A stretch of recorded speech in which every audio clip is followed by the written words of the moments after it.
All doctors in English session, particularly Dr. Asha B. Varghese, daughter of Dr. Ambadi.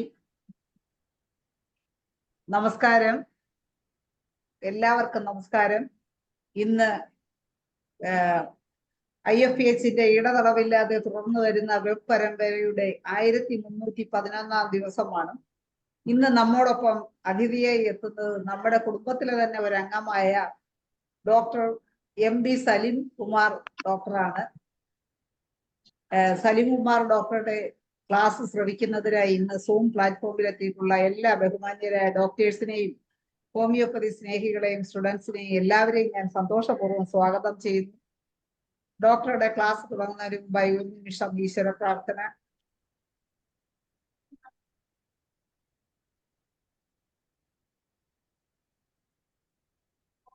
നന്ദി. Salim Kumar doctor പ്രത്യേകിച്ച് പുതിയ ആളല്ല പരിചയപ്പെടുത്താൻ, എങ്കിലും ഡോക്ടർ BSc DHMS പാസ്സായിട്ടുണ്ട്. അത് കഴിഞ്ഞ് അദ്ദേഹം കൗൺസിലിംഗ് സൈക്കോളജി PG ചെയ്തിട്ടുണ്ട്. എറണാകുളം വൈറ്റിലയിൽ സുചേത ഹോമിയോ മെഡിക്കൽ സെന്റർ എന്ന സ്ഥാപനം നടത്തുന്നു.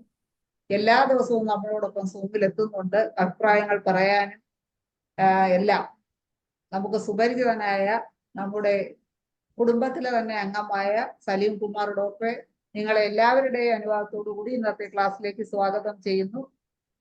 സലീം കുമാർ ഡോക്ടറെ ക്ലാസ് തുടങ്ങും. ഓക്കെ. എല്ലാവർക്കും സ്വാഗതം. ഈ പറഞ്ഞ പോലെ എൻ്റെ ഒരു സീറ്റ് അവിടെ നിന്ന് ഇപ്പുറത്തിലും ഞാൻ അപ്പുറത്തേക്ക് മാറുന്നു മാത്രമേ ഉള്ളൂ. എനിക്ക് പ്രത്യേകിച്ച് പൊതുമൊന്നുമില്ല. ഏതായാലും പിന്നെ പെട്ടെന്ന് അനീഷ് ഡോക്ടർ ഒരു കാര്യം പറയുമ്പോൾ അത് ക്ഷീണിക്കാൻ പറ്റില്ലല്ലോ, അദ്ദേഹത്തിന്റെ കഷ്ടപ്പാട് നമ്മൾ മാനിക്കണമല്ലോ. ഇന്ന് എനിക്ക് തന്നിരിക്കുന്ന UTI ആണ്. അപ്പൊ ഇങ്ങനെ ഒരു അവസരം ഉണ്ടാക്കി തന്ന അതിന് IFPHന് ഔപചാരികമായിട്ടുള്ള ഒരു നന്ദി പറയേണ്ട ആവശ്യമുണ്ട്. അത് പറയുന്നു. പിന്നെ നമ്മുടെ ഈ വൈദ്യശാസ്ത്രത്തിന്റെ പിതാവായ സാമൂഹ്യ ഹനുമാനെ സ്മരിക്കുന്നു. കൂടാതെ എനിക്ക് അറിവ് പകർന്ന് ആത്മവിശ്വാസം തന്ന ഒട്ടേറെ ഗുരുക്കന്മാരുണ്ട്. എനിക്കുള്ള ഗുരുക്കന്മാരെ എണ്ണം നോക്കിയാൽ എനിക്ക് അത് 2 ദിവസം പുറത്തോട്ട് പോകുന്നുണ്ട്. അതിൽ IFPHന് പുറത്തുള്ള കുറെ പേരുണ്ട്, IFPHന് അകത്തുള്ളവരുണ്ട്. IFPH വന്നതിന് ശേഷമുള്ളവരും നേരത്തെ മുതൽ IFPHന് മുൻപ് കണ്ടുപരിചയപ്പെട്ട പലരും ഉണ്ട്.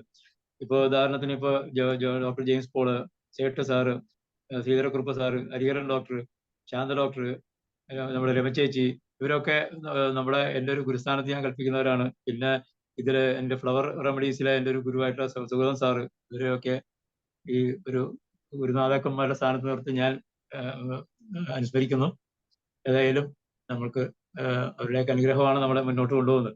ഏതായാലും ഒരിക്കൽ കൂടി എല്ലാവർക്കും IFPH ഒരു അവസരം തന്നതിന് നന്ദി പറഞ്ഞുകൊണ്ട് നമുക്ക് ക്ലാസ്സിലേക്ക് തുടങ്ങാം. എൻ്റെ വിഷയം UTI ആണ്. ഇപ്പൊ UTI എന്ന് പറയുമ്പോൾ നമുക്കറിയാം, ഇതിനകത്ത് പ്രത്യേകിച്ച് നമ്മൾ ഒട്ടനവധി പ്രാവശ്യം UTI ഇവിടെ ഇതിനകത്ത് പറഞ്ഞു പോയത് കൊണ്ട് തന്നെ ഞാൻ അതിന്റെ മെറ്റീരിയൽ മെഡിക്കൽ പാർട്ടിലേക്ക് അധികം പോകാൻ ഉദ്ദേശിക്കുന്നില്ല. കാരണം വെച്ചാൽ അത് പലർക്കും ബോറടിയാവും. കാരണം ഒട്ടേറെ പ്രാവശ്യം അത് ഇവിടെ വിലയിരുത്തിയതാണ്, ഞാൻ തന്നെ എഴുതിയെടുത്തത് പലതും ഉണ്ട്. അത് നിങ്ങളുടെ മുമ്പിൽ നിരന്നതിൽ അർത്ഥമില്ല എന്ന് എനിക്ക് തോന്നുന്നു. അതിനാൽ UTIയുടെ മറ്റു വശങ്ങൾ, അതിന്റെ മെഡിക്കൽ സൈഡുകളെ കുറിച്ച് കൂടുതൽ പറയുന്നതായിരിക്കും നല്ലതെന്ന് എനിക്ക് തോന്നുന്നു. ആ വഴിക്കാണ് ഞാൻ തൽക്കാലം നീങ്ങാൻ ഉദ്ദേശിക്കുന്നത്. അതുകൊണ്ട് നമുക്ക് വിഷയത്തിലോട്ട് കിടക്കാം. നമ്മള് യൂറിനറി ട്രാക്ട് ഇൻഫെക്ഷൻ എന്ന് പറയുമ്പോൾ പൊതുവെ ഒരു ഇട്ടാവട്ടത്തിലുള്ള ഒരു കാര്യമേ ഉള്ളൂ. എങ്കിലും അത് അത്ര ചെറിയ വട്ടമല്ല എന്ന് തോന്നിപ്പോ അതിന്റെ കാര്യങ്ങൾ മനസ്സിലാക്കി വരുമ്പോഴേക്കും. നമ്മള് വാട്ട് ഈസ് UTI എന്ന് പറയുമ്പോൾ infection in any part of urinary system, യൂറീത്ര, bladder and kidney, ഈ ഭാഗങ്ങളിൽ എവിടെ വന്നാലും അതിനെ നമ്മൾ UTI എന്ന് പറയും. യൂറീത്രയിലോ ബ്ലാഡറിലോ കിഡ്നിയിലോ എവിടെ വന്നാലും. ഇത് സാധാരണഗതിയിൽ എല്ലാവർക്കും അറിയാവുന്ന പോലെ മോർ കോമൺ ഇൻ വുമൺ. അതിന്റെ കാരണം എന്താണെന്ന് വെച്ച് കഴിഞ്ഞാൽ അറിയാലോ, യൂറീത്രയും ഇതും ബ്ലാഡറും തമ്മിലുള്ള ഡിസ്റ്റൻസ് തീരെ കുറവായതുകൊണ്ടാണ് സ്ത്രീകളിൽ ഇത് കൂടുതൽ പ്രിവെയിൽ ചെയ്യുന്നത്. ഇതിന് ഈ അസുഖത്തിന്റെ ഒരു പ്രത്യേകത എന്താണെന്ന് വെച്ച് കഴിഞ്ഞാൽ മറ്റു ചില അസുഖങ്ങളെ പോലെ, അപൂർവം ചില അസുഖങ്ങളെ പോലെ സെൽഫ് ഡയഗ്നോസിബിൾ ആണ്. അതായത് രോഗിക്ക് തന്നെ തിരിച്ചറിയാൻ പറ്റുന്ന ഒരു രോഗം കൂടിയാണ്. പല രോഗികൾക്കും എൻ്റെ അസുഖം ഇന്നതാണെന്ന് ഇതിനു മുമ്പുള്ള അനുഭവങ്ങളെ വെച്ചൊക്കെ തിരിച്ചറിയാൻ പറ്റുന്ന ഒരു അസുഖമാണ്, സെൽഫ് ഡയഗ്നോസിബിൾ ആണ്. സാധാരണഗതിയിൽ നമ്മൾ യൂറിനറി ഇൻഫെക്ഷന്റെ അല്ലെങ്കിൽ UTIയുടെ സിംറ്റംസ് ആയിട്ട് എപ്പോഴും കാണുന്നത് എന്തൊക്കെയാണ്? ഒന്ന്, സ്ട്രോങ് അർജ് ഉണ്ടാവും, മൂത്രം ഒഴിക്കണമെന്നുള്ള തോന്നലുണ്ടാവും. എന്നാൽ അത് മൂത്രം ഒഴിച്ചു കഴിഞ്ഞാലും യൂറിൻ പാസ് ചെയ്ത് കഴിഞ്ഞാൽ അത് പോവില്ല, പിന്നെ അതവിടെ നിലനിൽക്കും. അതുപോലെ ബേണിംഗ് ഫീലിംഗ്, നമുക്ക് യൂറിൻ പാസ് ചെയ്താൽ ബേണിംഗ് ഉണ്ടാവാം. പിന്നെ കൂടെ കൂടെ മൂത്രം ഒഴിച്ചാലും സ്മോൾ എമൗണ്ട് ആയിട്ടേ പോവുള്ളൂ, അതൊന്ന്. പിന്നെ യൂറിൻ ക്ലൗഡി ആയിട്ട് ഫീൽ ചെയ്യും. ഈ ക്ലൗഡി യൂറിൻ എന്നൊക്കെ പറയുമ്പോൾ നമ്മളിപ്പോ യൂറോപ്യൻ ക്ലോസറ്റ് ഒക്കെ വരുമ്പോഴേക്കും ക്ലൗഡി യൂറിൻ ആണെങ്കിൽ നമുക്കത് നോക്കിയാൽ മനസ്സിലാവും. അതിൽ തന്നെ ആ ക്ലൗഡ് എന്നുള്ള മീനിങ്ങിനെ അക്ഷരാർത്ഥത്തിൽ മനസ്സിലാക്കാവുന്ന രീതിയിൽ മേഘം പോലെ അത് വ്യാപിക്കുന്നത് കാണാൻ പറ്റും. പിന്നെ ബ്രൈറ്റ് പിങ്ക് അല്ലെങ്കിൽ കോള റെഡ് അല്ലെങ്കിൽ ബ്ലഡി റെഡ് ഒക്കെ ആണെങ്കിൽ നമുക്കത് ബ്ലഡ് ഉണ്ടെന്ന് നമുക്ക് മനസ്സിലാക്കാൻ പറ്റും. പിന്നെ സ്ട്രോങ് സ്മെല്ല്, UTIയുടെ ഒരു സിംറ്റമാണ് സ്ട്രോങ് സ്മെല്ല്. പിന്നെ വിമനിൽ പെൽവിക് ഏരിയയിൽ പെയിൻ വരാം, സെന്റർ ഓഫ് പെൽവിസിൽ പെയിൻ വരാം, പിന്നെ പ്യൂബിക് ബോണിന്റെ ഏരിയയിൽ പെയിൻ വരാം. ഇതൊക്കെയാണ് സാധാരണ രീതിയിൽ നമ്മൾ യൂറിനറി ഇൻഫെക്ഷനിൽ കാണാറുള്ള അല്ലെങ്കിൽ സിംറ്റംസ്. ഇനി യൂറിനറി ഇൻഫെക്ഷൻസ് നമുക്ക് 3 ടൈപ്പായിട്ടാണ് യൂറിനറി ഇൻഫെക്ഷനെ തിരിച്ചു വെച്ചിരിക്കുന്നത്. അത് എങ്ങനെയാന്ന് പറഞ്ഞു കഴിഞ്ഞാൽ യൂറിത്രയിൽ വരുന്നത്, ബ്ലാഡറിൽ വരുന്നത്, കിഡ്നിയിൽ വരുന്നത്. ഈ സിംറ്റംസിൽ തന്നെ നമുക്ക് കുറച്ച് ഇതിനെ വേർതിരിക്കാൻ പറ്റും സിംറ്റംസ് വെച്ചിട്ട്. യൂറിത്രയില്, ബ്ലാഡറിൽ, കിഡ്നിയിൽ. യൂറിത്രയിൽ വരുന്ന ഇൻഫെക്ഷൻ ആയിരുന്നെങ്കിൽ, യൂറിത്രയിൽ മാത്രമായിട്ട് ഇൻഫെക്ഷൻ ആണെങ്കിൽ ബേണിംഗ് യൂറിനേഷൻ ആണ്, യൂറിൻ പോകുമ്പോൾ പുകച്ചിലുണ്ടാവും. പിന്നെ ചിലർക്ക് അവിടുന്ന് പസ് ഡ്രെയിൻ ഔട്ട് ചെയ്ത് വരാം, പുരുഷന്മാരിലൊക്കെ പെട്ടെന്ന് മനസ്സിലാക്കാൻ പറ്റും. ഇനി ബ്ലാഡറിലാണെങ്കിൽ പെൽവിക് ഏരിയയിൽ ഒരു പ്രഷർ ഫീൽ ചെയ്യാം, അവിടെ ഒരു കനം തോന്നിക്കാം. പിന്നെ ലോവർ ബെല്ലിയിൽ ഡിസ്കംഫർട്ട് തോന്നാം, അടിവയറ്റിൽ എന്തെങ്കിലും അസ്വസ്ഥത എപ്പോഴും തോന്നിക്കൊണ്ടിരിക്കാം. പിന്നെ ഫ്രീക്വന്റ് പെയിൻഫുൾ യൂറിനേഷൻ, അതായത് കൂടെ കൂടെ വേദന തോന്നുന്ന യൂറിനേഷൻ ഉണ്ടാവും. പിന്നെ ബ്ലഡ് ഇൻ യൂറിൻ, ഇതെല്ലാം ബ്ലാഡറിലാണ് എങ്കിൽ നമുക്ക് വരുന്ന സിംറ്റംസ് ആണ്. ഇനി അത് കുറച്ചുകൂടി അങ്ങോട്ട് കയറി കിഡ്നിയിലാണെങ്കിൽ ബാക്കിലോ അതല്ലെങ്കിൽ സൈഡിലോ വേദന വരാം കിഡ്നിയിലാണെങ്കിൽ. പിന്നെ ഹൈ ഫീവർ ഉണ്ടാവാം. അതുപോലെ നമ്മളെ പിടിച്ച് കുലുക്കുന്ന രീതിയിൽ ആളിങ്ങനെ വിറയ്ക്കാം, ചില്ല് വരാം, പിന്നെ നോസിയ വരാം, വോമിറ്റിങ് വരാം. അപ്പൊ ഈ സിംറ്റംസിന്റെ വേരിയേഷൻ വെച്ച് തന്നെ നമുക്ക് ഇയാളുടെ യൂറിനറി ഇൻഫെക്ഷൻ ഏത് ഏരിയയിലാണെന്ന് തന്നെ നമുക്ക് തിരിക്കാൻ പറ്റും. ഈ ബാക്ക് സൈഡ് പെയിൻ തന്നെ കിഡ്നി ആണ് നമുക്ക് തിരിച്ചറിയാൻ എളുപ്പമാണല്ലോ. ഹൈ ഫീവർ, ഷേക്കിംഗ്, ചില്ല്, നോസിയ, വോമിറ്റിംഗ്. ഇനി സാധാരണ രീതിയിൽ യൂറിനറി ഇൻഫെക്ഷന്റെ കോസ് എന്താണ്? അത് സാധാരണ രീതിയിൽ ബാക്ടീരിയ ആണ്, നമുക്ക് കുറെ അറിയാവുന്ന കാര്യമാണ്. റെയറായിട്ട് ഫഞ്ചൈ വരുന്നുണ്ട്. ഈ ബാക്ടീരിയയിൽ തന്നെ കോളൈ എന്ന് പറയുന്ന ബാക്ടീരിയയാണ് ഏറ്റവും കൂടുതലായിട്ട് ഉണ്ടാകുന്ന. ഇത് ബവൽ ഉള്ള ബാക്ടീരിയയാണ്. അത് ഈ പറഞ്ഞ പോലെ നേരത്തെ ബ്ലാഡറും യൂറിത്രയും തമ്മിലുള്ള ഗ്യാപ്പ് കുറവുള്ളതുകൊണ്ട് ഫീമെയിൽസിലാണ് ഇത് കൂടുതൽ വരുന്നത്. ഇനി ഈ യൂറിനറി ഇൻഫെക്ഷൻ തന്നെ പോകുമോ ഇല്ലയോ? പലപ്പോഴും തന്നെ വരികയും തന്നെ പോവുകയും ചെയ്യാറുണ്ട്. പേഷ്യന്റ് അറിയാതെ തന്നെ പോവുകയും ചെയ്യുന്ന ഒരു സിംറ്റം കൂടിയാണത്. പിന്നെ ഇതില് നമ്മള് ജനങ്ങൾ എന്താ ചെയ്യുന്നത്? നമ്മൾ ഹോമിയോപ്പതി കഴിക്കുന്ന ആളുകളുടെ ശതമാനം ഇപ്പോഴും കുറവാണല്ലോ. സാധാരണ ജനങ്ങൾ ആന്റിബയോട്ടിക് കഴിക്കും, അത് അങ്ങനെ പോകും. ഇതില് ഡിലേഡ് ആന്റിബയോട്ടിക് എന്ന് പറയുന്ന ഒരു രീതിയുണ്ട്. ആന്റിബയോട്ടിക് എന്ന് പറയുമ്പോൾ നമുക്ക് ഹോമിയോപ്പതിയിൽ ആന്റിബയോട്ടിക് കൊടുക്കാൻ പറ്റും, ഹോമിയോപ്പതിയുടേതായ രീതിയിൽ ആന്റിബയോട്ടിക് നമുക്ക് കൊടുക്കാം. ഡിലേഡ് ആന്റിബയോട്ടിക് എന്ന് പറയുന്ന രീതി എന്താന്ന് പറയുന്നത് അസുഖം വരികയാണെങ്കിൽ മാത്രം കഴിക്കുക എന്നുള്ളത്. നമ്മൾക്കും അങ്ങനെ ചെയ്യാം. ഇപ്പൊ നമ്മളിപ്പോ കാന്താരിസ് പോലുള്ള മെഡിസിൻസ് പേഷ്യൻസ് കൊടുത്തുവിട്ടിട്ട് എന്തെങ്കിലും അസുഖം തോന്നിയാൽ നിങ്ങൾക്ക് കഴിക്കാം. അതിനാണ് നമ്മൾ ഡിലേഡ് ആന്റിബയോട്ടിക്കിന്റെ സ്റ്റൈൽ. എപ്പോഴെങ്കിലും യൂറിനറി ഇൻഫെക്ഷൻ സീരിയസ് ആയിട്ട് നമ്മൾ കാണേണ്ടത് എങ്ങനെയാണ്? യൂറിനറി ഇൻഫെക്ഷൻ സീരിയസ് ആവാൻ കിഡ്നിയിലൊക്കെ പോയി സീരിയസ് ആവുമെന്ന് അറിയാം. എങ്ങനെയാണ് അതിന് സീരിയസ് ആയിട്ട് നമ്മൾ എടുക്കേണ്ടത്? അതാണ് പലപ്പോഴും നമ്മൾക്ക് അറിയില്ലാത്തൊരു കാര്യമാണ്. 6 മാസത്തിൽ 2 അതിൽ കൂടുതലോ ഒരാൾക്ക് യൂറിനറി ഇൻഫെക്ഷൻ ഉണ്ടെങ്കിൽ ആ കണ്ടീഷനെ സീരിയസ് ആയിട്ട് എടുക്കണമെന്നാണ് മെഡിക്കൽ സയൻസ് പറയുന്നത്. 6 മാസത്തിൽ 2 അതിൽ കൂടുതലോ പ്രാവശ്യം യൂറിനറി ഇൻഫെക്ഷൻ വന്നു കഴിഞ്ഞാൽ അയാൾക്ക് അത് സീരിയസ് ആയിട്ട് എടുക്കണം. അതല്ലെങ്കിൽ 1 കൊല്ലത്തിൽ 3 അതിലധികമോ അങ്ങനെ വന്നാലും നമുക്കത് സീരിയസ് ആയ കണ്ടീഷനായിട്ട് എടുക്കണമെന്നാണ് പറയുന്നത്. ഒരു യൂറിനറി ഇൻഫെക്ഷൻ എത്രത്തോളം നീണ്ടു നിൽക്കാം? സാധാരണ രീതിയിൽ 3 to 5 days. 3 to 5 days കൊണ്ട് അത് മാറിയിരിക്കണം. അതല്ലെങ്കിൽ നമ്മൾ ഫർദർ ചെക്കപ്പോ ഇൻവെസ്റ്റിഗേഷനോ ഒക്കെ നടത്തേണ്ടതുണ്ട്. ഈ 5 days ഒരുപക്ഷെ വന്നത് ഈ ആന്റിബയോട്ടിക്കിന്റെ കോഴ്സിന്റെ കണക്ക് വെച്ചിട്ടായിരിക്കാം ഈ മെഡിക്കൽ ബുക്സിൽ അങ്ങനെ പറയാൻ സാധ്യതയെന്ന് എനിക്ക് തോന്നുന്നത്. അപ്പൊ 3 ദിവസം മുതൽ 5 ദിവസത്തിനുള്ളിൽ ഇത് മാറിയിരിക്കണം. അത് കഴിഞ്ഞിട്ട് ഇത് നിലനിൽക്കുന്നുണ്ടെങ്കിൽ ഫർദർ ചെക്കപ്പ് ഇൻവെസ്റ്റിഗേഷൻ ഒക്കെ നടത്തേണ്ടി വരും. ഇനി നമുക്ക് ഡിഫറൻഷ്യൽ ഡയഗ്നോസിസിലോട്ട് പോവാം. നമുക്ക് യൂറിനറി ഇൻഫെക്ഷൻ എന്തൊക്കെ കൊണ്ടാണ് നമ്മൾ തെറ്റിദ്ധരിക്കപ്പെടാൻ സാധ്യത. യൂറിനറി ഇൻഫെക്ഷൻ ആണെന്ന് വിചാരിച്ചുകൊണ്ട് വേറെ പല കേസുകളും നമ്മൾ ചികിത്സിക്കാം. അതിൽ സാധാരണ പറയുന്ന ഒന്ന് ഹെർപ്പിസ് വരാം, ഹെർപ്പിസ് ജനിച്ചത്, കൊണേറിയ, ക്ലമീഡിയ, പിന്നെ ട്രൈക്കോമോണസ്, പിന്നെ വജൈനൈറ്റിസ്, പ്രോസ്റ്ററ്റൈറ്റിസ് അറിയാലോ, പ്രോസ്റ്റേറ്റ് ഇൻഫെക്ഷൻ, പിന്നെ നെഫ്രോലിത്യാസിസ്, അതായത് സ്റ്റോൺ ഫോർമേഷൻ, പിന്നെ ട്രോമ. ഈ ട്രോമ എന്ന് പറയുമ്പോൾ എടുത്തു പറയേണ്ട കാര്യമുണ്ട്. പലപ്പോഴും ചില ട്രോമകൾ ആളുകൾക്ക് അറിയില്ല. ചിലപ്പോൾ ബസ്സിലൊക്കെ യാത്രയൊക്കെ ചെയ്യുമ്പോൾ പെട്ടെന്നൊരു ബ്രേക്ക് ഇടുമ്പോൾ ഈ ഭാഗം എവിടെയെങ്കിലും കൊണ്ടുണ്ടാവും, അറിയില്ല. പിന്നീട് ചോദിച്ചു വരുമ്പോഴായിരിക്കും അത് അവർക്ക് മനസ്സിലാക്കാൻ പറ്റുന്നു. പിന്നെ യൂറിനറി ട്രാക്റ്റിൽ TB വരിക, യൂറിനറി ട്രാക്റ്റിൽ എന്തെങ്കിലും ന്യൂ ഗ്രോത്ത് വരിക, പിന്നെ ഇൻട്രാ അബ്ഡോമിനൽ ആപ്സസ്, അബ്ഡോമിനൽ ഏരിയയിൽ എന്തെങ്കിലും ആപ്സസ് ഉണ്ടെങ്കിൽ, sepsis other than genito urinary system, ഈ ജെനിറ്റോ യൂറിനറി സിസ്റ്റത്തിൽ അല്ലാതെ എവിടെയെങ്കിലും സെപ്സിസ് ഉണ്ടാവാം. പിന്നെ over active bladder over active ആയിട്ട് ഫ്രീക്വന്റ് ആയിട്ട് സ്റ്റിമുലേഷൻ വന്നിട്ട് നമുക്ക് പ്രത്യേകിച്ച് ഇൻഫെക്ഷൻ ഒന്നും ഇല്ലാതെയും ഓവർ ആക്റ്റീവ് ബ്ലാഡർ കൊണ്ട് ഫ്രീക്വന്റ് യൂറിനേഷൻ ഫീൽ ചെയ്യാം. ഇതൊക്കെയാണ് DD ആയിട്ട് പറയുന്നത് മെയിനായിട്ട്. ഇനി ഫീമെയിൽസിൽ സ്പെഷ്യലായിട്ട് വരാവുന്ന ചില കാര്യങ്ങളുണ്ട്, നമ്മൾ ശ്രദ്ധിക്കേണ്ടതാണ്. ഒന്ന് റെക്ടോസീല്, പിന്നെ സിസ്റ്റോസീല്, വജൈനോസീല്, ഇതൊക്കെ ശ്രദ്ധിക്കണം. ബ്ലാഡറിന്റെ അതല്ലെങ്കിൽ വജൈനയുടെ ഒക്കെ കൊളാപ്സ് കൊണ്ട് ആ അവസ്ഥ ഒരുപക്ഷെ പേഷ്യന്റ് പ്രസന്റ് ചെയ്യുമ്പോൾ നമ്മൾ യൂറിനൽ ഇൻഫെക്ഷൻ ആണ് തെറ്റിദ്ധരിക്കാൻ സാധ്യതയുണ്ട്. അതെല്ലാം നമ്മുടെ മനസ്സിൽ വേണം. ഇനി മെയിൽസിൽ സെപ്പറേറ്റ് ആയിട്ട് വരുന്ന ഒരു ഇതാണെങ്കിൽ പെരിനെഫ്രിക് ആപ്സസ് എന്ന് പറയുന്ന ഒരു അവസ്ഥ പറയുന്നുണ്ട്. കിഡ്നിയുടെ ഏരിയയിൽ വരുന്ന ആപ്സസ് വരാം. പിന്നെ യൂറിത്രൽ സിൻഡ്രോം എന്ന് പറയുന്ന ഒരു അവസ്ഥ പറയുന്നുണ്ട്. ഈ യൂറിത്രൽ സിൻഡ്രോം എന്ന് പറയുന്നത് മെയിൽസിൽ സാധാരണയിൽ കാണുന്നതാണ്. അതിന് പറയുന്നത് ഡിഫിക്കൽട്ടി ഇൻ യൂറിനേഷനും ഫ്രീക്വന്റ് യൂറിനേഷൻ, പെയിൻഫുൾ യൂറിനേഷൻ വരാം വിത്തൗട്ട് എനി ഇൻഫ്ലമേഷൻ.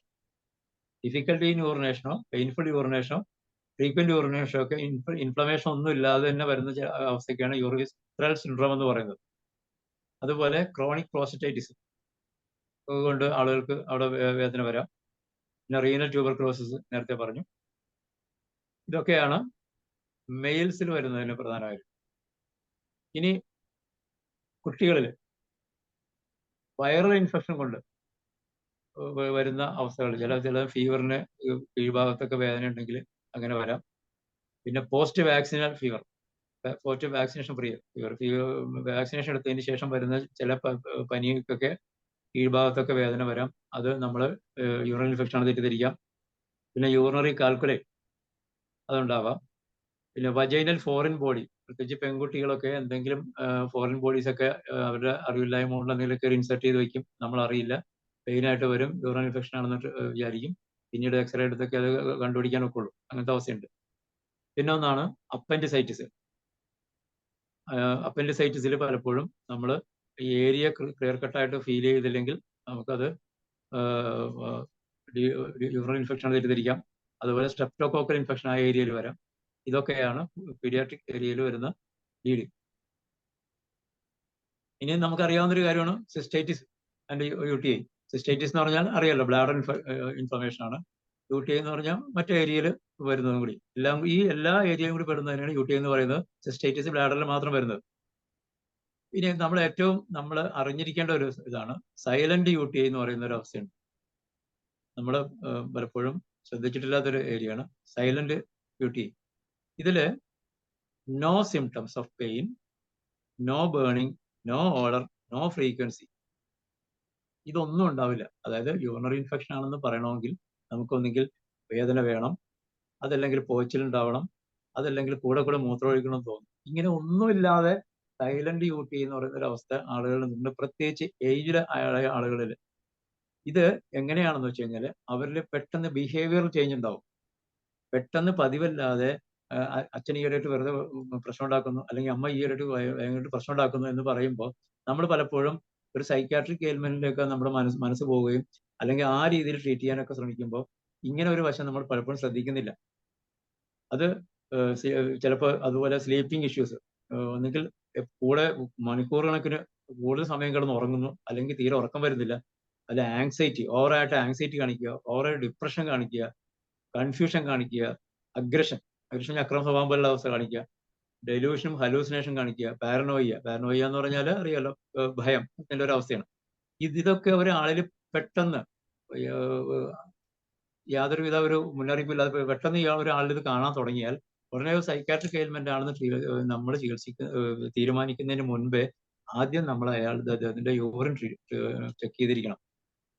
ഒരു സൈലന്റ് UTI ആയിരിക്കാം അത് പലപ്പോഴും നമ്മൾ അറിഞ്ഞിരിക്കേണ്ട ഒരു വിഷയമാണ്. ഇനി UTIയിൽ ഏറ്റവും ഫാസ്റ്റസ്റ്റ് വേ ആയിട്ട് നമുക്ക് യൂറിനറി ഇൻഫെക്ഷനെ ഏറ്റവും ഫാസ്റ്റസ്റ്റ് ആയിട്ട് മാറ്റാൻ പറ്റുന്ന ട്രീറ്റ്മെന്റ് എന്താണ്? നമുക്ക് ധൈര്യമായിട്ട് പറയാം, ഹോമിയോപ്പതിയാണ്. ആന്റിബയോട്ടിക്കില് 5 ദിവസം എടുത്തുകൊണ്ട് മാത്രമേ എന്തെങ്കിലും മാറ്റം വരുത്താൻ പറ്റുള്ളൂ. നമ്മളുടെ മെഡിസിൻ സ്റ്റാർട്ട് ചെയ്ത അടുത്ത മണിക്കൂർ മുതൽ തന്നെ അതിന്റെ വ്യത്യാസം രോഗികൾ പറയാറുണ്ട്. അടുത്ത മണിക്കൂർ തന്നെ, ഈവൻ മിനിറ്റുകൾക്കുള്ളിൽ തന്നെ പെയിൻ കുറയാറുണ്ട്. കാന്താരിസ് ഡ്രോപ്സ് വായിൽ ഒരു ഡ്രോപ്സ് ഒഴിച്ചിട്ട് 5 മിനിറ്റിനുള്ളിൽ തന്നെ വേദന പോയെന്നൊക്കെ പേഷ്യന്റ് പറഞ്ഞാൽ എനിക്ക് അനുഭവമുണ്ട്. ഇനി വേറൊന്ന് നമ്മൾ പലപ്പോഴും പറയാൻ സാധ്യത ഉള്ളൊരു ഇതാണ്, വിട്ടുപോകുന്ന ഒന്നാണ് ഹണിമൂൺ സിസ്റ്റൈറ്റിസ്. ഹണിമൂൺ സിസ്റ്റൈറ്റിസിന് നമ്മൾ സ്റ്റാഫിസാഗ്രിയ ആണ് സാധാരണ പറയുന്നത്.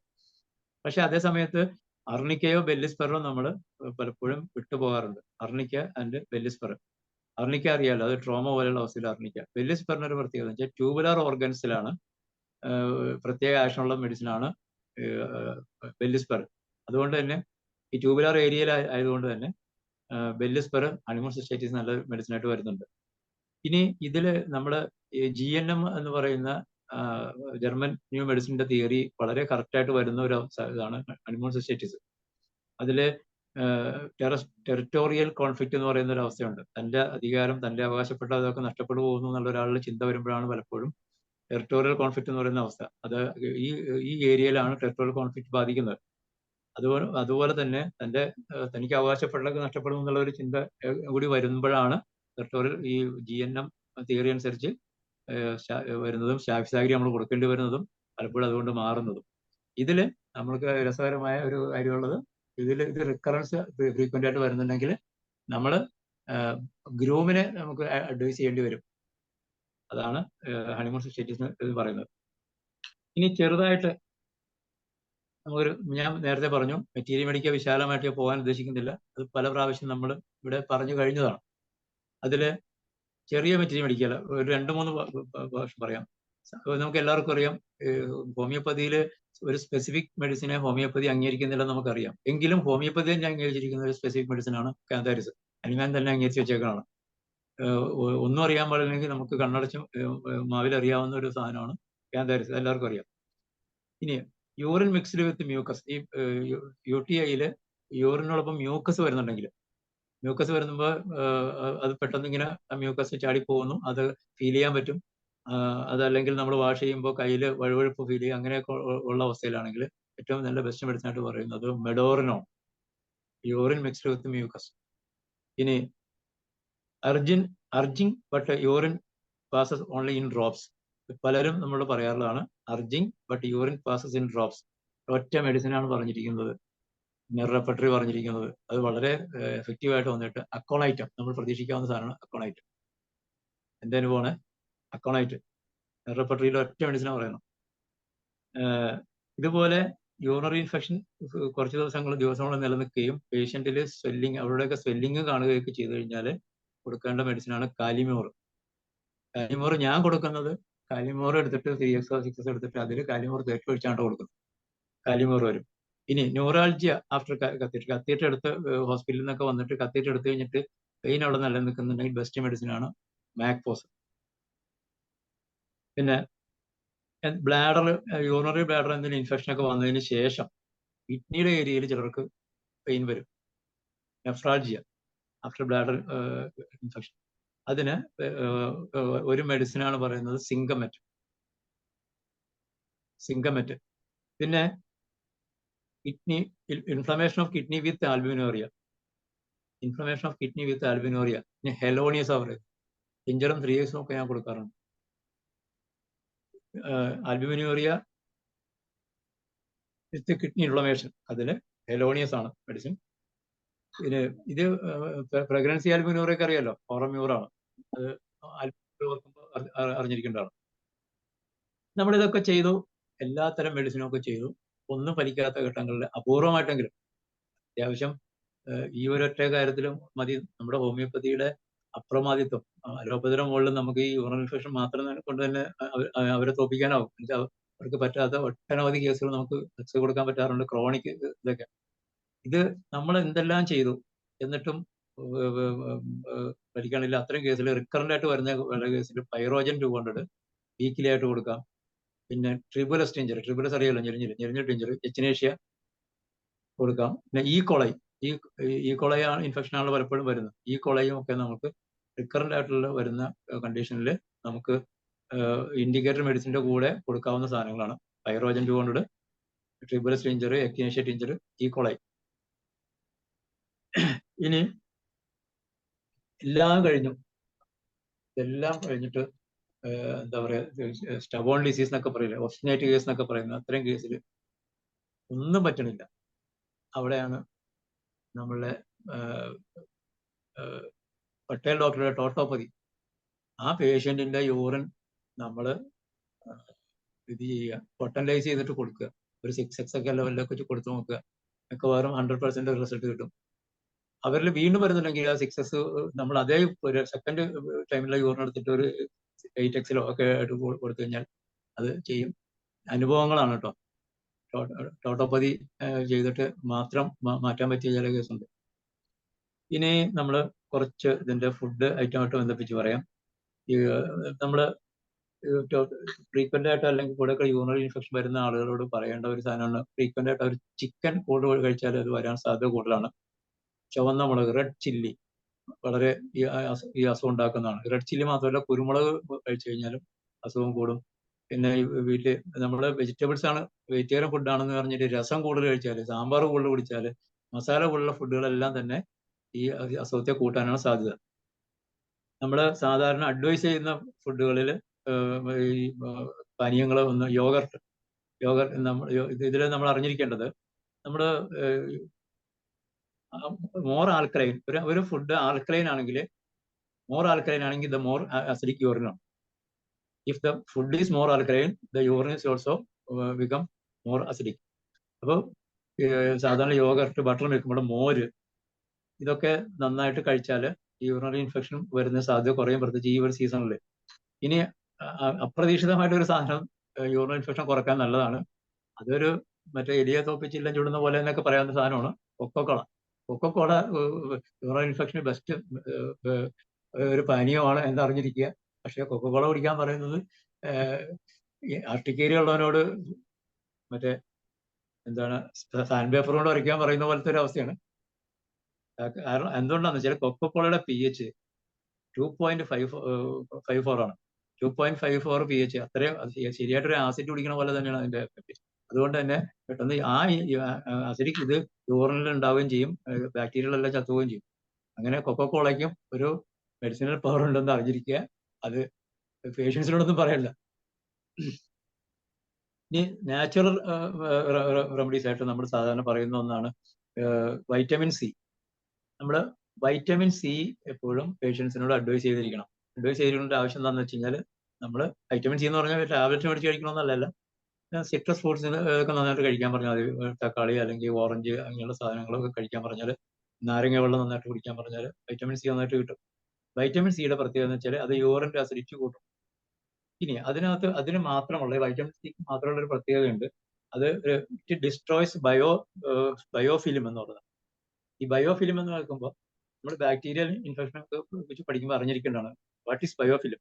ബയോഫിലിമിന്റെ ഒരു എക്സാമ്പിൾ പറഞ്ഞാൽ നിങ്ങൾക്ക് വേഗം മനസ്സിലാവും. നമ്മുടെ വായിലും പ്ലാക്ക് എന്ന് പറയുന്ന സാധനം ഉണ്ടല്ലോ, അതൊരു ബയോഫിലിമാണ്. ബാക്ടീരിയകൾ കൂട്ടം കൂടി അവരൊരു കോളനൈസ് ചെയ്തിട്ട് അവരെ പ്രൊട്ടക്ട് ചെയ്യാൻ വേണ്ടിയിട്ട് ഉണ്ടാക്കുന്ന ഒരു കവചത്തെയാണ് നമ്മുടെ ബയോഫിലിം എന്ന് പറയുന്നത്.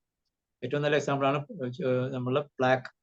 ഇനി അതുപോലെ നമ്മളിപ്പോ ഇതിന് ബയോഫിലിം വേറെ സിമ്പിൾ ഉദാഹരണം പറയാം. നമ്മളിപ്പോ പാറക്കെട്ട് ഒക്കെ നനഞ്ഞു കിടക്കുന്ന പാറക്കെട്ട് വഴുവഴുപ്പായിട്ട് മ്യൂസിലേജ് പോലെ കാണുന്ന ആ സാധനങ്ങൾ അതൊരു ബയോഫിലിമാണ്. അതിനുള്ളിലെ ആ ബാക്ടീരിയകളുടെ കോളനി അവരെ പ്രൊട്ടക്ട് ചെയ്യാനായിട്ട് അതിന്റെ പുറമെ ഉണ്ടാക്കിയിരിക്കുന്ന ആ ഒരു കോട്ടിങ്ങിനെയാണ് ബയോഫിലിം എന്ന് പറയുന്നത്. ഈ വൈറ്റമിൻ സി നന്നായിട്ട് കഴിക്കുമ്പോൾ നമ്മളുടെ ഈ ബ്ലാഡറിലും ആ ഏരിയയിലൊക്കെ ഉണ്ടാകുന്ന ബയോഫിലിം ഉണ്ടാക്കി പ്രൊട്ടക്ട് ചെയ്തിരിക്കുന്ന പല ബാക്ടീരിയാസ് ഉണ്ടാവും. ഇപ്പൊ ഈ കോളയൊക്കെ കോളനി ഉണ്ടാക്കി അവിടെ സ്ഥിരം താമസിക്കുന്നുണ്ടെങ്കിൽ ബയോഫിലിം റപ്ചറായി പോകും. അപ്പൊ ബാക്ടീരിയക്ക് നിൽക്കാൻ പറ്റില്ല. അങ്ങനെ ബയോഫിലിമിനെ ബ്രേക്ക് ചെയ്യാൻ ഏറ്റവും പ്രകൃതിയാൽ കിട്ടുന്ന ഏറ്റവും നല്ല സാധനമാണ് വൈറ്റമിൻ സി. ഇനി വൈറ്റമിൻ സി അത് ഇപ്പൊ നമ്മള് നാരങ്ങ കുടിക്കാൻ പറഞ്ഞാൽ മതി, അല്ലാണ്ട് ഇപ്പൊ വൈറ്റമിൻ ഗുളിക കഴിക്കണമെന്നില്ല. ഇനി നാച്ചുറൽ റെമഡീസ് അറിയിക്കേണ്ടത് ബാർലി വെള്ളം, ബാർലി വാട്ടർ, മലർ വാട്ടർ, നമ്മുടെ മലര് വെള്ളം, പിന്നെ ട്രിബുലസ് വാട്ടർ, നമ്മുടെ ഞെരിഞ്ഞിൽ വെള്ളം, പിന്നെ എർവ എന്ന് പറഞ്ഞു കഴിഞ്ഞാൽ എർവാലൻഡാന ചെറുവിള എന്ന് പറയുന്ന സാധനം. ഇതൊക്കെയാണ് നാടൻ ഇതിൽ ഉപയോഗിക്കുന്നത്. ഇതിന് മലർ വെള്ളം എന്ന് പറയുന്ന സാധനത്തിന്റെ ഇമ്പോർട്ടൻസ് നിസ്സാരമല്ല. എനിക്ക് വീണ് കിട്ടിയ നിധി പോലെ എനിക്ക് വീണ് കിട്ടിയ ഒരു ഗുരുനാഥനാണ് ഡോക്ടർ രാമകൃഷ്ണ അയ്യപ്പ, പാലക്കാട്ടെ. അദ്ദേഹം എപ്പോഴും അഡ്വൈസ് ചെയ്യാറുള്ള സാധനമാണ് മലർ വാട്ടർ. മലർ വാട്ടറെ കുറിച്ച് കൂടുതൽ പഠിക്കുമ്പോഴാണ് അതിന്റെ ആഴം മനസ്സിലാവുന്നത്. അത് മലർ വാട്ടർ മലരിട്ട് തിളപ്പിച്ച വെള്ളമാണ് ഉദ്ദേശിക്കുന്നത്. അതില് കാർബോഹൈഡ്രേറ്റ് ഉണ്ട്, കാൽഷ്യം ഉണ്ട്, പ്രോട്ടീൻ ഉണ്ട്, മാഗ്നീഷ്യം ഉണ്ട്, അയൺ ഉണ്ട്, ഡയറ്ററി ഫൈബേഴ്സ് ഉണ്ട്. ഈ ഏതാണ്ട് ഈക്വൽ ടു കരിക്കിൻ വെള്ളം എന്നാണ് പറയുന്നത്. വേനൽക്കാലത്ത് കരിക്കിൻ വെള്ളത്തിന്റെ അടുത്ത് വരുന്ന ഒരു സാധനമായിട്ടാണ് പറയുന്നത്. ഏറ്റവും എക്കണോമിക് ആണ് അത്. It increases HB. അത് ഇതില് അനീമിയ കേസിൽ പോലും ഈ മലർവെള്ളം പ്രയോജനപ്പെടുന്നതാണ്. മാത്രമല്ല ഡയേറിയ, വോമിറ്റിംഗ്, ഇത് ഈ മലർവെള്ളത്തിൽ ചുക്കിട്ട് കഴിച്ചു കഴിഞ്ഞാല് ഡയേറിയ, വോമിറ്റിംഗ് ഒക്കെ നല്ലതാണ്. ഈവൻ നമ്മളുടെ മോർണിംഗ് സിക്നസിന് നല്ലതാണ്. പിന്നെ ഇത് കോൺസ്റ്റിപ്പേഷൻ നല്ലതാണ്, കൊളസ്ട്രോൾ റെഡ്യൂസ് ചെയ്യാൻ നല്ലതാണ്, മഗ്നീഷ്യം ഉണ്ട്. ഇത് ഇത്രത്തോളം പ്രധാനപ്പെട്ട സാധനമാണ് മലർവെള്ളം എന്നുള്ളത്. മലർവെള്ളം ഇതിനെ കുറിച്ച് പഠിക്കുമ്പോഴേ മാത്രമേ മനസ്സിലാവുള്ളൂ. അത് അദ്ദേഹം ഈവൻ ബെർബറിസ് ടിഞ്ചർ പോലും മലർവെള്ളത്തിൽ കുടിക്കാനാണ് പേഷ്യൻസിനോട് പറയാറുള്ളത്. മലർവെള്ളത്തെ കുറിച്ച് നമ്മൾ അറിഞ്ഞിരിക്കുക. ബാർലി വെള്ളം നമ്മൾ പിന്നെയും കേട്ട് കാണും. ഈ ബാർലി വെള്ളത്തെ കുറിച്ച് അറിയാമെന്ന് വെച്ചാൽ ബാർലി വെള്ളം നമ്മുടെ നാട്ടിൽ നാട്ടിൻപുറത്ത് എല്ലാവരും കഴിച്ചിരിക്കുന്നത്, എൻ്റെ മദറൊക്കെ സ്ഥിരമായിട്ട് കഴിച്ചിരുന്ന ഇതാണ്. ബാർലി വെള്ളം കുടിക്കുമ്പോൾ എന്താ പ്രത്യേകത വെച്ചാൽ കുറച്ച് യൂറിൻ ഔട്ട്പുട്ട് കൂടുന്നുണ്ട്. അതിന്റെ പ്രൊപ്പോർഷനാലിറ്റി പറയുന്നത് 1 കപ്പ് ബാർലി ഈ 7 കപ്പ് വെള്ളം എന്നാണ്. ഇതില് തിളപ്പിച്ച് ആറിയതിനു ശേഷം അതിൽ വേണമെങ്കിൽ നമുക്ക് ഇഞ്ചിയോ അതല്ലെങ്കിൽ നാരങ്ങയൊക്കെ ചേർത്ത് ഹണിയൊക്കെ ചേർത്ത് കഴിക്കാവുന്നതാണ്. ഈ ബാർലി വെള്ളത്തില് ഉള്ളത് വൈറ്റമിൻ B കോംപ്ലക്സ് ഉണ്ട് ബാർലി വെള്ളത്തിൽ, മഗ്നീഷ്യം ഉണ്ട്, സെലിനിയം ഉണ്ട്. സെലീനിയവും ഫോസ്ഫറസും ഈ ബാർലി വെള്ളത്തിൽ ആവശ്യത്തിനുണ്ട്. അത് ഒരു ആന്റി ഓക്സിഡന്റ് ആണ്. അത് ഒബേസിറ്റിക്ക് പ്രയോജനം ചെയ്യും, ഡയബറ്റീസിന് പ്രയോജനം ചെയ്യും. ഈ ഡയബറ്റീസ് വിത്ത് യൂറിൻ ഇൻഫെക്ഷൻ വരുന്ന കേസിൽ ബാർലി വെള്ളം നല്ലതാണ്. ഇപ്പൊ ബാർലി ഒരു ഇതല്ലേ, സ്റ്റാർച്ച് അല്ലേ, അങ്ങനെ പേടിക്കേണ്ട ആവശ്യമില്ല. അതിലെ സ്റ്റോൺ ഫോർമേഷൻ പ്രിവെന്റ് ചെയ്യും. ഈവൻ ക്രിയാറ്റിൻ ഉള്ള കേസുകളിൽ ബാർലി വെള്ളം കുടിക്കണം നല്ലതാണ്. സിസ്റ്റ് ഫോർമേഷൻ ഇത് വരുന്നുണ്ട്. ഇങ്ങനെ ബാർലി വെള്ളത്തിനുണ്ട് ഒട്ടനവധി ഗുണങ്ങൾ. പിന്നെ ബാർലി വെള്ളം ഒരു ടോക്സിൻ റിമൂവറായിട്ട് പറയുന്നുണ്ട്. അതിൽ ബീറ്റാ ഗ്ലൂക്കോൺ എന്ന് പറഞ്ഞ ഒരു ഇതുണ്ട്. അത് ആന്റി ഏജിങ് ആയിട്ട് വർക്ക് ചെയ്യും. ഇങ്ങനെയൊക്കെ ബാർലി വെള്ളത്തിന് ഒരുപാട് ഗുണങ്ങളുണ്ട്, അറിഞ്ഞിരിക്കുക. BP റെഡ്യൂസ് ചെയ്യും. ഡ്യൂറിങ് പ്രഗ്നൻസി ബെസ്റ്റ് സാധനമാണ്. പിന്നെ ബാർലി വെള്ളം കുടിക്കുകയാണെങ്കിൽ ഒരാഴ്ചക്കുള്ളൊന്നും അടുപ്പിച്ച് കുടിക്കാൻ പാടില്ല എന്ന് പറയുന്നുണ്ട്. ചിലപ്പോൾ ഫ്ലാറ്റുലൻസ് ഉണ്ടാക്കും. ചിലപ്പോൾ കൂടുതൽ ദിവസം അടുപ്പിച്ച് കഴിച്ചാൽ കോൺസ്റ്റിപ്പേഷൻ ഉണ്ടാക്കാം, ഹൈപ്പോഗ്ലൈസീമിയ ഉണ്ടാക്കാം.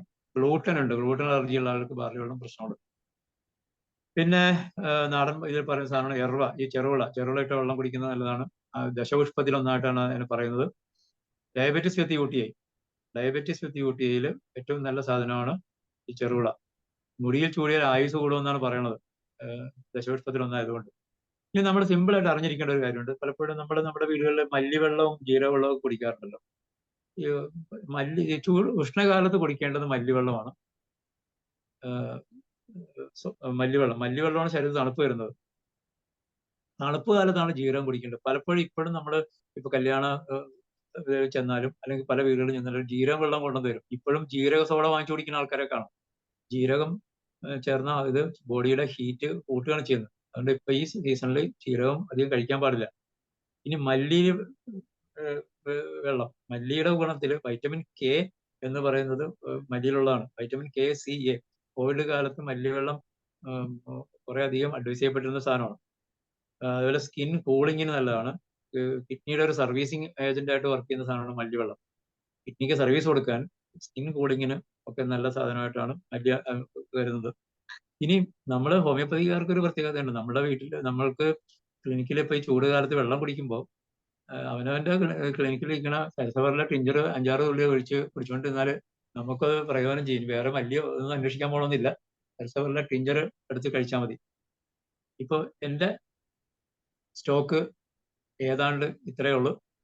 ഇനി ഇതിനൊരു ചർച്ചയാകണമെന്നാണ് എൻ്റെ ആഗ്രഹം. കാരണം ഞാൻ മനഃപൂർവ്വം തന്നെയാണ് അതിന്റെ ഇത് കൂടുതൽ വിശദീകരിക്കാറുണ്ട്. നമ്മൾ ഇതിനകത്ത് ഡോക്ടേഴ്സ് ഒക്കെ പറഞ്ഞാണ് ഇതിനി ഒരു ചർച്ചയാവാം. ഇത് ഞാൻ പറഞ്ഞതിൽ എന്തെങ്കിലും സംശയങ്ങളുണ്ടെങ്കിൽ ചോദിക്കാം. ഇത്രേ എനിക്ക് എന്റെ കോൺട്രിബ്യൂഷൻ. ഓക്കെ സലീം കുമാർ ഡോക്ടറെ, എന്തായാലും നല്ല പുതിയ അറിവുകൾ ഒരുപാട് വന്നു. വളരെ നല്ലൊരു ക്ലാസ് ആയിരുന്നു. കാരണമെന്ന് വെച്ചാൽ സൈലന്റ് UTI ഇതൊന്നും നമ്മളത്ര അങ്ങോട്ട് ശ്രദ്ധിക്കുന്ന വിഷയങ്ങളല്ലായിരുന്നു. UTIയിൽ നമ്മൾ കേൾക്കാത്ത കാര്യങ്ങളാണ് ഡോക്ടർ ഒത്തിരി പറഞ്ഞത്. പിന്നെ മലരുവെള്ളത്തിന് ഇത്രയും വൈറ്റമിൻസ് അടങ്ങിയിട്ടുണ്ടെന്നും ഇത്രയും രോഗങ്ങളെ അത് ചെറുക്കുന്നു, രോഗങ്ങൾക്ക് കഴിക്കാന്നുള്ളതും ഒക്കെ അതിൽ ഒരുപാട് കേട്ടിട്ടുണ്ട്. മലരുവെള്ളം നല്ലതാണ് ക്ഷീണത്തിന്, ഡയറിയ ഒക്കെ ഉള്ളപ്പോൾ മലരുവെള്ളം തിളപ്പിച്ചു കൊടുക്കാം. പക്ഷെ UTIയിൽ നമ്മളത്ര അങ്ങോട്ട് കൊടുക്കാൻ നമ്മളത്ര ശ്രദ്ധിക്കാറില്ല, അല്ലെങ്കിൽ പെട്ടെന്ന് ഓർമ്മ വരുന്നില്ല. ഡയറിയ ആണെങ്കിൽ ചിലപ്പോൾ നമ്മൾ കൊടുക്കും. ഇത്രയും കാര്യങ്ങൾ ആ മലരുവെള്ളം കൊണ്ട് തന്നെ ഡോക്ടർ അതിനെക്കുറിച്ച് ഒരുപാട് കാര്യങ്ങൾ പറഞ്ഞു. പുതിയ അറിവുകളാണ് അതെല്ലാം. അതുപോലെ ബാർലി വെള്ളത്തിന്റെ കാര്യം, പിന്നെ UTIയുടെ ഒരുപാട് നല്ല കാര്യങ്ങൾ പറഞ്ഞ് എനിക്ക് ഒരുപാട് ഇഷ്ടപ്പെട്ടു. ഇനി മറ്റുള്ളവരെ 1-2 പേര് അതിനിടയ്ക്ക് ഹാൻഡ് റൈസ് ചെയ്തിരുന്നു. എന്താണ് അവർക്ക് പറയാനുള്ളത് നോക്കാം. എന്തായാലും വളരെ നല്ല ക്ലാസ് ആയിരുന്നു. ഡോക്ടർ ക്ലാസ് ഞാൻ ആദ്യമായിട്ടാണ് കേൾക്കുന്നത്, നേരത്തെ കേട്ടിട്ടില്ല. എടുത്തിട്ടുണ്ടോ എന്ന് എനിക്കറിയില്ല. പിന്നെ ഒരുപാട് നാള് മുമ്പായിരിക്കും. സരസപ്പാരിലെ ടീച്ചർ ഇനി ഡോക്ടർമാരെല്ലാം ശ്രദ്ധിക്കുക. കാരണം എല്ലാവരെയും മുമ്പിൽ ഇരിക്കുകയല്ലേ, പെട്ടെന്ന് എടുത്ത് കുടിക്കാമല്ലോ. ഇവിടെ ആരോ ചോദിക്കുന്നുണ്ട്, സരസപ്പാരിലെ ടീച്ചറാണ് ഞാൻ പറഞ്ഞത്, ഡോക്ടേഴ്സ് കഴിക്കാമെന്ന് പറഞ്ഞു. അപ്പോ വളരെ നല്ല ഒരു ക്ലാസ് ആയിരുന്നു. ഇനി അടുത്ത് നമുക്ക് സോയ ഈപ്പൻ ഡോക്ടർക്ക് എന്താണ് പറയാനുള്ളത് നോക്കാം. ഡോക്ടറെ സംസാരിച്ചു. ഡോക്ടറെ ഗുഡ് ഈവനിങ്. കൊക്കക്കോളയുടെ കാര്യം പറഞ്ഞ എനിക്ക് എങ്ങനെ മനസ്സിലായില്ല, അതിന്റെ ആക്ഷൻ എങ്ങനെയാണ്? കൊക്കക്കോള ഹൈലി അസിഡിക് ആണല്ലോ. ഈ നമ്മള് കൊക്കക്കോള അസിഡിക് ആയതുകൊണ്ടാണ് നമുക്ക് മുറുകിയിരിക്കുന്ന സ്ക്രൂ ഒക്കെ ഉപയോഗിക്കാൻ പറ്റുന്നത്. അത്രയും അസിഡിറ്റി ഉള്ള ഒരു കോള അകത്തോട്ട് ചെന്നിട്ട് അത് ആസിഡായിട്ട് തന്നെ യൂറിനിൽ കൂടി പോകുന്നത്. അപ്പൊ നമ്മളുടെ യൂറിന്റെ അസിഡിറ്റി കൂടുമ്പോഴേക്കും നമ്മളുടെ ബ്ലാഡർ ഏരിയയിലേക്ക് നിൽക്കുന്ന ബാക്ടീരിയസ് ചത്തുപോകും. മനസ്സിലായോ? അപ്പൊ നമ്മള് ഹൈലി ആൽക്കലൈനായ ഫുഡ് കഴിക്കുമ്പോഴും യൂറിന് അസിഡിറ്റി കൂടും, അപ്പൊ ബാക്ടീരിയാസ് പോകും. അതുകൊണ്ടാണ് മോര് നാരങ്ങ വെള്ളം കുടിക്കുമ്പോൾ യൂറിൻ ഇൻഫെക്ഷൻ കുറയാൻ കാരണം. പക്ഷെ ഹൈലി അസിഡിക് ആയ ഒരു ഫുഡ് ഈ പാനീയം കഴിക്കുമ്പോൾ അതിന്റെ അസിഡിറ്റി ഒന്നും ബോഡിക്ക് കറക്റ്റ് ചെയ്യാൻ പറ്റില്ല. അപ്പൊ ഏകദേശം അതേ ഇതിൽ തന്നെ കുറച്ചുകൂടി ഡൈലൂട്ടായ അവസ്ഥയിൽ ഇത് യൂറിനിൽ കൂടി പോകുമ്പോൾ കൊക്കക്കോള പെട്ടെന്ന് ഒരു ഹെൽപ്ഫുൾ ആയിട്ട് മാറുന്നു. പക്ഷെ അത് ഒരിക്കലും പേഷ്യൻസിനോടൊന്നും പറഞ്ഞു പോലും കൊടുക്കരുത്, കാര്യം അത് കുഴപ്പം ചെയ്യും. എനിക്ക് അറിയേണ്ടത് അത് നമ്മളൊരു വാഷ് ബേസിൻ കഴിയാൻ വിവരം അറിയും. വാഷ് ബേസിൻ കഴിയുമ്പോ അവിടെയുള്ള ബാക്ടീരിയ നശിക്കും, ഉള്ളിലുള്ള ബാക്ടീരിയ നശിക്കും എന്നുള്ളതാണ് ഇപ്പൊ പറഞ്ഞത്. അപ്പൊ കുടലും കൂടെ പോവാന്ന് അറിയണ്ടേ? അല്ല, നാളെ നമ്മളെവിടെയെങ്കിലും ടൂർ പോകുമ്പോ ഭയങ്കരമായിട്ട് ഇത് വന്നു കഴിഞ്ഞാല് രഹസ്യമായിട്ട് കൊക്കക്കോള അടിച്ചു കുടിച്ചാൽ രക്ഷപ്പെടല്ലോ. ഓക്കെ സോയ ഈപ്പൻ ഡോക്ടറെ. അടുത്തത് അമ്പാടി മാഡം ഹാൻഡ് റൈസ് ചെയ്തിട്ടുണ്ട്. മാഡം സംസാരിച്ചു. ഞാൻ സലീം നല്ല അസലായിട്ടുണ്ട്. ഈ പറഞ്ഞ പോലെ ഈ ശൈല പറഞ്ഞതിന്റെ ഒരു ഡിറ്റോ ഇട്ടാൽ മതി ഞാന്. കാരണം ഞാൻ പറയാൻ ഉദ്ദേശിച്ചത് എല്ലാം ശൈല പറഞ്ഞു. അപ്പൊ അതുകൊണ്ട് ശൈല പറഞ്ഞതിന്റെ താഴെ ഞാനൊരു ഡിറ്റോ ഇടുക. പിന്നെ രണ്ടാമത് ഇനി ഒരു കാര്യം, recurrent attack of UTI prevent ചെയ്യാൻ നമ്മൾ അവരോട് പറയുമ്പോൾ ലേഡീസിനോട് ഒരു കാര്യം പറയണം. അവര് ടോയ്ലറ്റിൽ പോയിട്ട് കഴുകുമ്പോൾ മുൻപിൽ നിന്ന് പിന്നിലേക്ക് മുൻപിൽ നിന്ന് പിന്നിലേക്ക് കഴുകാൻ പറയണം. അല്ലാതെ പിന്നിൽ നിന്ന് മുമ്പിലോട്ട് കഴുകരുതെന്ന് പറയണം. അത് കൂടുതൽ ഇൻഫെക്ഷൻ വരാൻ ചാൻസ് ഉണ്ട് ലേഡീസിന് മാത്രം. അത് നമ്മൾ എപ്പോഴും എല്ലാവരോടും പറഞ്ഞു കൊടുക്കേണ്ടതാണ്. സാധാരണ എല്ലാവരും ഇപ്പോഴത്തെ ജെറ്റും കൂടി ഉപയോഗിക്കുന്നതുകൊണ്ട് അവര് ആദ്യം ഈ പിന്നിലാണ് കഴുകാൻ നോക്കുക. മനസ്സിലായോ? അപ്പൊ അതുകൊണ്ട് അത് പറഞ്ഞു കൊടുക്കുക. ബാക്കി നല്ല അസ്സലായിട്ട് ഇതില് അറിഞ്ഞൂടാത്ത കുറേ കാര്യങ്ങള് മനസ്സിലായി. പറഞ്ഞ പോലെ സൈലന്റ് ഇതെന്നൊക്കെ പറഞ്ഞത് ഞാൻ ആദ്യമായിട്ട് കേൾക്കുകയാണ് സത്യം പറഞ്ഞാല്. ചേച്ചി ആന്റിബയോട്ടിക്സ് എന്നൊക്കെ പറഞ്ഞപ്പോഴേ. ഓക്കെ സലീം, ഇനിയും കാണുന്ന അമ്പാടി മാഡത്തിനെയൊക്കെ രമചേച്ചിയൊക്കെ ഞാൻ ഗുരുസ്ഥാനത്താണ് കാണുന്നതെന്ന് ആദ്യമേ പറഞ്ഞു. അപ്പൊ ഗുരു തന്നെ സലീമൊക്കെ ഞങ്ങളുടെ പിള്ളേരല്ലേ. ശൈല എത്ര വർഷമായിട്ടുള്ള ബന്ധമാണ്. അതെ, ഇവിടെ എന്റെ ഹസ്ബൻഡിന് ഭയങ്കര ഇഷ്ടമുള്ള കുറെ പിള്ളേരുണ്ട് നമ്മുടെ ഗ്രൂപ്പില്. ഈ സാദത്ത്, സലീം അവരെയൊക്കെ ഭയങ്കര ഇഷ്ടമാണ്. വന്നാ എന്നെ വെളിയിലാക്കിയിട്ട് ഇവര് അടുക്കളയിൽ കയറും ഓംലെറ്റ് ഉണ്ടാക്കാനും ഒക്കെ. ശരി, ഓക്കെ. അപ്പോ ഓക്കെ മാഡം. അടുത്തത് രാജേശ്വരി ഡോക്ടർ സംസാരിച്ചോളൂ ഡോക്ടർ. നമസ്കാരം. ഞാനും ആദ്യമായിട്ടാണ് സലീംകുമാർ ഡോക്ടറുടെ ക്ലാസ് കേൾക്കുന്നത്. വളരെ നല്ല ക്ലാസ്സാണ്. എനിക്ക് പറയാനുള്ളത്, ഒരു എക്സ്പീരിയൻസിൽ ഞാൻ കണ്ടിട്ടുള്ളത്, ചീര കഴിക്കുമ്പോൾ UTI കൂടുന്നതായിട്ട് കണ്ടിട്ടുണ്ട്. റെക്കറൻ്റായിട്ട് വരുന്ന ഇൻഫെക്ഷനുള്ളവർക്ക് ചീര ഞാനൊന്ന് റെസ്ട്രിക്ട് ചെയ്യാൻ പറയും, ചീരയും ക്യാബേജും.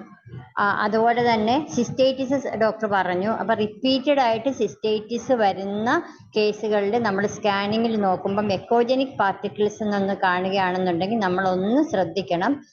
ഒരു ഫാമിലി ഹിസ്റ്ററിയും കൂടെ ഉണ്ടെങ്കിൽ ഒരു ക്യാൻസറിൻ്റെ ഒരു ഹിസ്റ്ററിയിലോട്ട് പോകാനുള്ളൊരു ചാൻസ് ഉണ്ട്.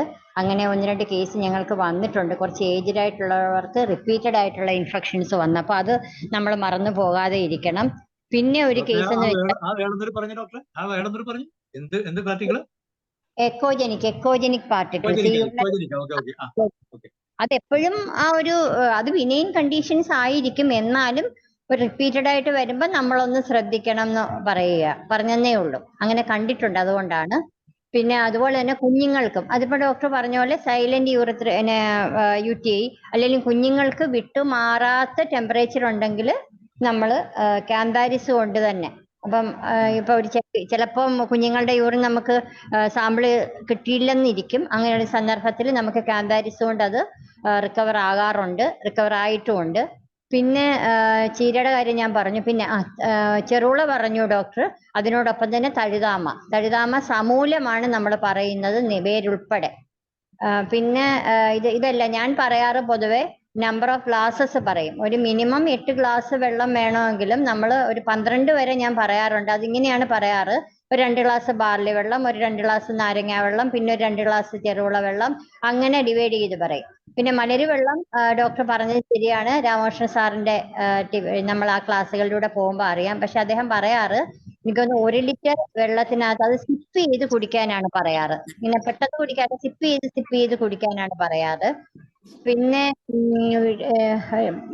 ഹൈജീൻ വളരെ ഇമ്പോർട്ടൻ്റ് ആണ്. ഇപ്പൊ രമാദേവി മാഡം പറഞ്ഞതുപോലെ ഹൈജീൻ വളരെ ഇമ്പോർട്ടൻ്റ് ആണ്. അതുപോലെ തന്നെ പീരീഡ്സ് സമയത്തും അത് ശ്രദ്ധിക്കണം എന്നുള്ളത് പറയണം. പിന്നെ അതിനോടൊപ്പം തന്നെ പിൻവേംസിന്റെ ഇൻഫെക്ഷൻസ് അല്ലെങ്കിൽ അതിന്റെ ഒരു ഇൻഫെസ്റ്റേഷൻസ് ഉണ്ടെങ്കിലും UTI വരാനുള്ള ഒരു ചാൻസ് ഉണ്ട്. മെഡിസിൻസ് ഒരുപാട് ഡോക്ടർ പറഞ്ഞു. എന്നാലും നെക്സോമിക്ക പറഞ്ഞില്ലെന്ന് തോന്നുന്നു. നെക്സോമിക്ക നമ്മൾ കോമൺ ആയിട്ട് കാണുന്ന ഒരു മെഡിസിനാണ്. എപ്പിസ് നമുക്ക് അറിയാവുന്നതുകൊണ്ടായിരിക്കും സാർ അത് പറയാതിരുന്നത്. എപ്പിസ് ഇംഗ്ലീഷ് മെഡിക്കൽ നെയിം ഒന്ന് പറഞ്ഞേരെ രാജേശ്വരി ഡോക്ടറെ, അറിയാമെങ്കിൽ.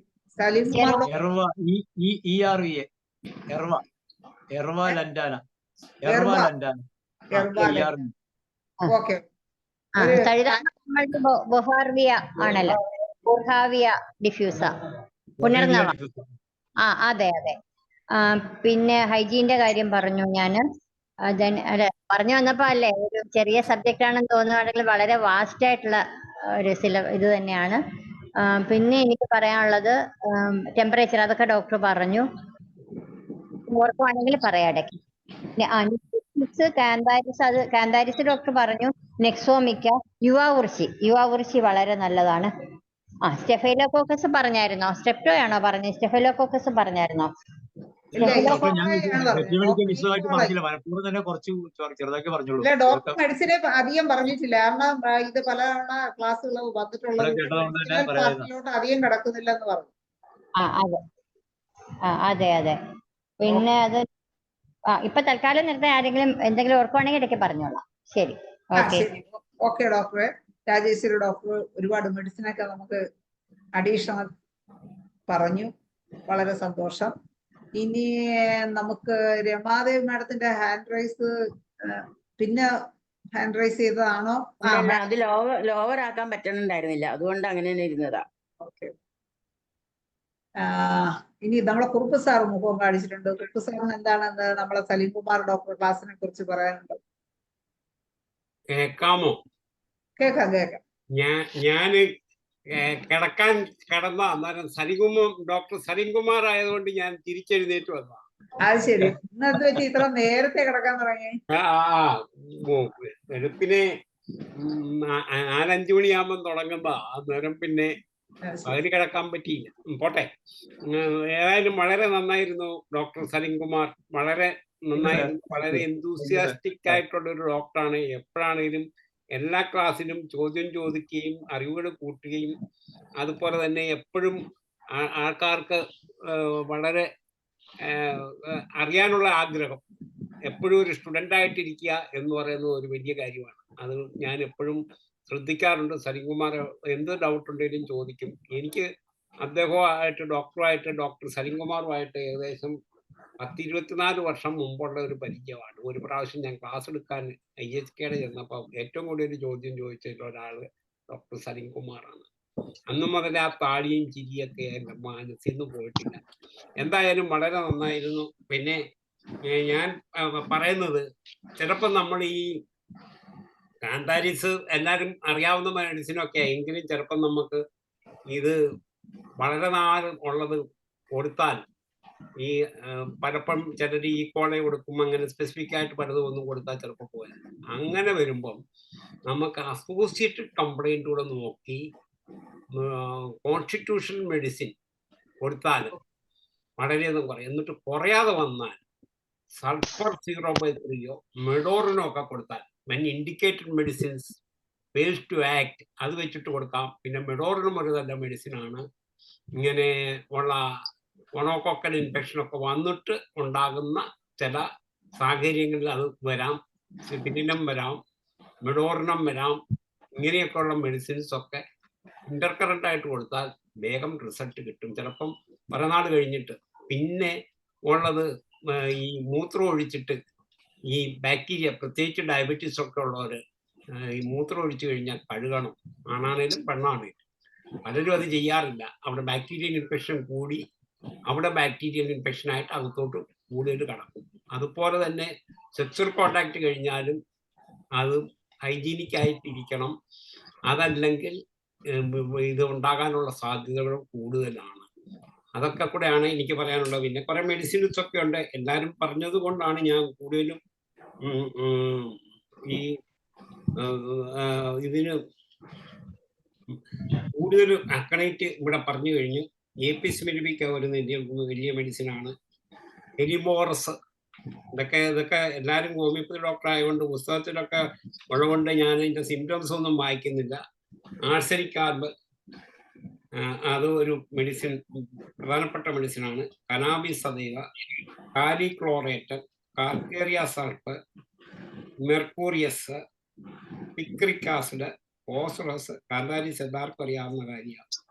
ടെറിബെന്തിന, പ്ലംബം, ഡിജിറ്റൈൽസ്, ബെൻസോയിക് ആസിഡ്, അത് കൂടുതലും നമ്മൾ ഈ ഗൗട്ടൊക്കെ ഉള്ള ആൾക്കാരിൽ ഈ യൂറിക് ആസിഡ് കൂടുതൽ വന്നു കഴിഞ്ഞാൽ അത് കൂടുതൽ സ്റ്റോണൊക്കെ വന്നിട്ട് യൂറിക് ആസിഡ് സ്റ്റോൺ ഉണ്ടാകുന്ന അവർക്ക് ബെൻസോയിക് ആസിഡ് ഒന്നാന്തരം മെഡിസിനാണ്. എൻ്റെ അനുഭവത്തിൽ നിന്ന് ഞാൻ പറയാണ്, അത് ചുമ്മാ അങ്ങ് പറയാം. മെർക്കൂറിയസ് സൈനേറ്റ്, അതൊരു നല്ല മെഡിസിനാണ്. അപ്പോസൈന, വെർസിക്കേറിയ, ബോൾച്ചിക്കം, സോളിഡാഗോ, ലൈക്കോപ്പോഡിയം, നൈട്രിക് ആസിഡ്. എനിക്ക് ഈ അടുത്ത കാലത്ത് ഒരു പ്രാവശ്യം ഒരിച്ചിരി യൂറിൻ ബേണിംഗ് ഡ്യൂറിങ് യൂറിനേഷൻ ഞാനത് കഴിഞ്ഞിട്ട് നോക്കിയപ്പം മൂത്രം ഒഴിക്കുമ്പം, കാരണം എനിക്ക് രാത്രിയിൽ 1-2 പ്രാവശ്യം ഒഴിക്കണം, എനിക്ക് നടക്കാൻ മേലാത്തതുകൊണ്ട് ഞാൻ ഈ ഇതിൻ്റെ അകത്ത ഈ ബക്കറ്റിനകത്ത് മൂത്രം ഒഴിക്കും. ഒഴിച്ചപ്പോൾ ഒരു സെഡിമെന്റ്, ഞാൻ വൈറ്റ് സെഡിമെന്റ് കണ്ട് സർസപ്പാലിൻ്റെ ഒരു 1-2 ഡോസേ കൊടുത്തുള്ളൂ. 0/3 കഴിച്ചത്, കംപ്ലീറ്റ് മാറി. അതുപോലെ ഈ റീനൽ കാൽക്കുലസിലും വന്നു കഴിഞ്ഞാൽ ഈ ഗ്രേവലൊക്കെ ഉണ്ടായിരുന്ന അതിനകത്തും വരാം. എന്നാലും നമുക്ക് ഇൻഡിക്കേറ്റഡ് മരുന്ന് അത് കൊടുത്താലേ മാറത്തുള്ളൂ. ഇതൊക്കെയാണ്. പിന്നെ വേറൊരു കേസിൽ ഞാൻ റെഡ് സാൻഡ് ഇൻ ദി റോഡിൽ, ഇതൊക്കെ റെയർ അൺകോമൺ പെക്യൂരിയർ സിംറ്റംസ് വെച്ചിട്ട് നമുക്ക് റെഡ് സാൻഡ് ഇൻ ദി റോഡിൽ ചുമന്നിരുന്നു. പേഷ്യൻ്റ് ഇതുപോലെ തന്നെ പ്രായമുള്ള ഒരാളാണ്, വളരെ നല്ല പ്രായമുള്ള ആളാണ്, 80 വയസ്സോടുണ്ടായിരുന്നു. നടക്കാൻ മേലാത്തതുകൊണ്ട് ബക്കറ്റിൽ ആ യൂറിൻ ഒഴിച്ചത്. അത് നോക്കിയപ്പോൾ അതിൻ്റെ സെഡിമെന്റ് റെഡാണ്. അതിന് ലൈക്കോപ്പോഡിയം കൊടുത്തപ്പോൾ അയാളെ പല അസുഖങ്ങളും ഇതിൻ്റെ കൂട്ടത്തിൽ തന്നെ പോയി. അങ്ങനെ പല എപ്പോഴും കൂടുതൽ വെള്ളം കുടിക്കുക. വെള്ളം കൂടുതൽ കുടിച്ചു കഴിഞ്ഞാൽ അത് പ്രധാനപ്പെട്ട ഓർമ്മ. പിന്നെ ഇവിടെ ബാക്കിയുള്ളവരൊക്കെ പറഞ്ഞു. സാറ് വന്നതിൽ വളരെ സന്തോഷം. ഉറങ്ങാൻ പോയ സാറ് എനിക്ക് ചിലരോടൊക്കെ ചില പ്രത്യേകതകളുണ്ട്. അവര് വന്നു കഴിഞ്ഞാൽ ഞാനും തീർച്ചയായിട്ടും വരും. സമയില്ലേലും നേരത്തെ ഉറക്കം വന്ന് ഞാൻ ഉറങ്ങാൻ കിടന്നു. അന്നേരം സലിംകുമാർ ചാടി എഴുന്നേറ്റു. എന്തായാലും വളരെ സന്തോഷം. വളരെ വളരെ സന്തോഷം. ഇനിയും വരിക, ക്ലാസ്സുകളൊക്കെ എടുക്കുക. എന്റെ അറിവുള്ള ഒരു മനുഷ്യനാണ് എന്നാണ് എന്റെ ധാരണ. ദിവസവും ഇതിൻ്റെ അകത്ത് കയറുകയും ക്ലാസ്സുകൾ കേൾക്കുകയും മനസ്സിലാക്കുകയും ചെയ്യുന്ന ഒരു ഡോക്ടർ എന്നുള്ള രീതിയിൽ വളരെയധികം സന്തോഷമുണ്ട്. ഞങ്ങളുടെ ഇടയ്ക്കൊക്കെ വല്ലപ്പോഴൊക്കെ വിളിക്കാറുണ്ട്, അപ്രീഷിയേറ്റ് ചെയ്യാറുണ്ട്. വളരെ നല്ലൊരു അറിവാണ്. എനിക്ക് തോന്നുന്നില്ല ആരും അധികം യൂറിനറി ട്രാക്ട് ഇൻഫെക്ഷനെ കുറിച്ച് ക്ലാസ് എടുത്തിട്ടുണ്ടോ എന്ന് എനിക്ക് സംശയമാണ്. എടുത്തിട്ടുണ്ടോ? ഞാൻ കേട്ടിട്ടില്ല. കുറെ ചർച്ചകളൊക്കെ ഉണ്ടായിരുന്നു ഈയിടെ. ഒതുങ്ങിപ്പോയി, അതാണ് ചർച്ചകളായിരുന്നു മെഡിസിൻ. എല്ലാം അറിഞ്ഞിരിക്കണം, എന്നാലേ ഹോമിയോപ്പതി ഡോക്ടർ എല്ലാം അറിഞ്ഞെങ്കിൽ മാത്രമേ ഇതാകുള്ളൂ, എന്നാലേ ഹോളിസ്റ്റിക് ആകുള്ളൂ. അതുകൊണ്ട് എൻ്റെ അഭിപ്രായത്തിൽ കുറവ് കണ്ടില്ലെങ്കിൽ കേസ് വളരെ ഡീറ്റെയിൽസ് ആയിട്ട് പഠിച്ചിട്ട് കോൺസ്റ്റിറ്റ്യൂഷണൽ റെമഡി കൊടുത്താൽ, അതായത് ഉദാഹരണത്തിന് ഒരാൾ ഈക്കോള ഉണ്ടായിരുന്നു, 10-15 വർഷം പല ഹോമിയോപ്പതി ഡോക്ടർമാരും ചികിത്സിച്ചു, കുറഞ്ഞില്ല. അവസാനം ഞാൻ കേസെടുത്തപ്പം ഇൻകോണ്ടിനൻസ് ഓഫ് യൂറിൻ ഉണ്ടായിരുന്നു. പിന്നെ ചോദിച്ചു വന്നപ്പം ഇൻകോണ്ടിനൻസ് ഓഫ് യൂറിൻ കപ്പിങ്, പിന്നെ ഒരു മേത്തെല്ലാം കൂടുതലും മറികളെ ഇതെല്ലാം വെച്ച് കോസ്റ്റിക്കാണ് വന്നത്. കോസ്റ്റിക്കും 0/3 കുറച്ച് ഫ്യൂ ഡോസ് കൊടുത്തു കഴിഞ്ഞപ്പം യൂറിനറി ട്രാക്ട് ഇൻഫെക്ഷനും പോയി, ഇതും പോയി. പല ഹോമിയോപ്പതി ഡോക്ടറും, പേരൊന്നും പറയല്ല, അത് മോശമല്ലേ, പലരും ചികിത്സിച്ചിട്ടും അത് പോയില്ല. ഈ കോളയും അതും ഇതും കാന്താരിസും ഇതും എല്ലാം കൊടുത്തു, പോയില്ല. കോസ്റ്റിക്കും 0/3 ഇൻഡിക്കേറ്റഡ് മരുന്ന് ഞാൻ എപ്പോഴും പറയാറുള്ള, നമ്മുടെ ഹോമിയോപ്പതി മെഡിസിന് നട്ടും ബോൾട്ടും കറക്റ്റ് നമ്പറുള്ള പാനറല്ല ഉപയോഗിച്ചെങ്കിൽ അത് പിടിക്കത്തില്ല. കൂടിയാലും പിടിക്കേണ്ട നമ്പർ, കുറഞ്ഞാലും പിടിക്കുക എന്ന് പറഞ്ഞിട്ട് കറക്റ്റ് ഇൻഡിക്കേഷനും ആസ് എ ഹോൾ പേഷ്യൻറ്റിനെയാണ് നമ്മൾ ട്രീറ്റ് ചെയ്യുന്നത്. പേഷ്യൻറ്റിന് പല അസോസിയേറ്റഡ് കംപ്ലൈൻറ്റ് കാണും. അപ്പം ആസ്മ ഒക്കെ വന്നപ്പോഴാണ് ഞാൻ റിസർച്ച് ചെയ്തപ്പോഴാണ് അത് കൂടുതൽ മനസ്സിലായത്. നമ്മളിപ്പം ഇപ്പോൾ ഒരു സ്ഥലത്തോട്ട് പോവുക, തിരുവനന്തപുരത്തിന് പോവുക, ഞാൻ കോട്ടയംകാരനാണല്ലോ, കോട്ടയത്തു നിന്ന് തിരുവനന്തപുരത്തിന് പോകാൻ പല വഴിക്ക് പോകാം. ആലപ്പുഴ വഴി പോകാം, ആലപ്പുഴയില്ല കായംകുളം വഴി പോകാം, അതുപോലെ ഇവരവിടെ കൊട്ടാരക്കര വഴി പോകാം, പല വഴി കൂടെ പോകാം. പക്ഷേ നമുക്ക് പോകുന്ന വഴി ചെല്ലുമ്പോൾ നമുക്കറിയാം ഇത് തിരുവനന്തപുരത്തിനാണ് പോകുന്നത്. ഓരോ സ്ഥലത്ത് ചെല്ലുമ്പോഴും അതിന് ചില മാർക്കിംഗ് ഉണ്ട്. അതുപോലെ കേസ് എടുക്കുമ്പോഴും നമ്മൾ ഓരോ ഡിസീസ് വൈസ് എടുത്തു കഴിഞ്ഞാലും മെഡിസിൻ വൈസ് എടുത്തു കഴിഞ്ഞാലും അത് കറക്റ്റ് ആണോ എന്ന് ഓരോ പോയിന്റിലും അത് ചെക്ക് ചെയ്ത് പോകും. അതല്ലെങ്കിൽ റോങ് ഡയറക്ഷനിൽ പോകും. അതിൻ്റെ തെർമൽ റിയാക്ഷൻസ്, അഗ്രവേഷൻ, അമ്യൂട്ടേഷൻ, ടൈം മൊഡാലിറ്റി, നമ്മൾ എല്ലാവർക്കും അറിയാവുന്ന കാര്യം, എന്നാലും ഒന്നുകൂടെ ഓർപ്പിക്കുന്നതേ ഉള്ളൂ. Sensation, location, modality, conformation, extension. പലപ്പോഴും നമ്മൾ ഈ എക്സ്റ്റൻഷൻ ഒന്നും നോക്കുകയില്ല. ആ പെയിൻ എങ്ങോട്ട് റേഡിയേറ്റ് ചെയ്യുന്നുണ്ട്. ഞാനേലും കൈവക്കിയിട്ടുണ്ടോ? ഉണ്ട് സാറ്. ജയചന്ദ്രൻ ഡോക്ടർ കുറെ നേരമായിട്ട് കൈ അല്ലെങ്കിൽ ഞാൻ നേരത്തോടെ ഇങ്ങനെ പറഞ്ഞോണ്ടിരിക്കും. കേസ് ഡീറ്റെയിൽസ് എടുത്ത് ശരിക്ക് സ്റ്റഡി ചെയ്ത് കമ്പാരിറ്റീവ് മെറ്റീരിയലും പഠിച്ച് ഡിഫറൻഷ്യൽ ഡയഗ്നോസും ഒക്കെ പഠിച്ച് അതുപോലെ ഇതിൻ്റെ പൊട്ടൻസി, റെപ്പറ്റീഷൻ, ഇതെല്ലാം ശരി, ഡയറ്റ് ഇതെല്ലാം ശരിയായെങ്കിൽ രോഗം കുറവുള്ളൂ. അതുപോലെ ഡെഫിഷ്യൻസി വല്ലതും ഉണ്ടെങ്കിൽ വിറ്റമിൻസ് എല്ലാം ടെസ്റ്റ് ചെയ്യണം. ഈ അടുത്ത കാലത്ത് ഇവിടെ ഡോക്ടർ രമാമ്പാടിയൊക്കെ കേട്ടോണ്ടിരിക്കുക. ഡോക്ടർ ശാന്താചന്ദ്രൻ, ഞങ്ങളൊക്കെ ഒരു ഗ്രൂപ്പിലുണ്ട്. അവിടെ ഒരാൾ ഹോമിയോപ്പതി ഡോക്ടറൊന്നുമല്ല, പുള്ളി നിർബന്ധിച്ച് ഞങ്ങളെ കൊണ്ടൊക്കെ 10-15 പേരുണ്ടായിരുന്നു. എല്ലാവരെ കൊണ്ട് അവരുടെ വീട്ടിലുള്ളവരുടെ എല്ലാം വിറ്റമിൻ സിയും B12 ടെസ്റ്റ് ചെയ്ത് നോക്കിയപ്പോൾ ഒരാളെ ഒഴിച്ച് ബാക്കിയുള്ളവരുടെ എല്ലാത്തെല്ലാം വ്യത്യാസമുണ്ട്. അതുകൊണ്ട് ഇതെല്ലാം ചെക്ക് ചെയ്യണം.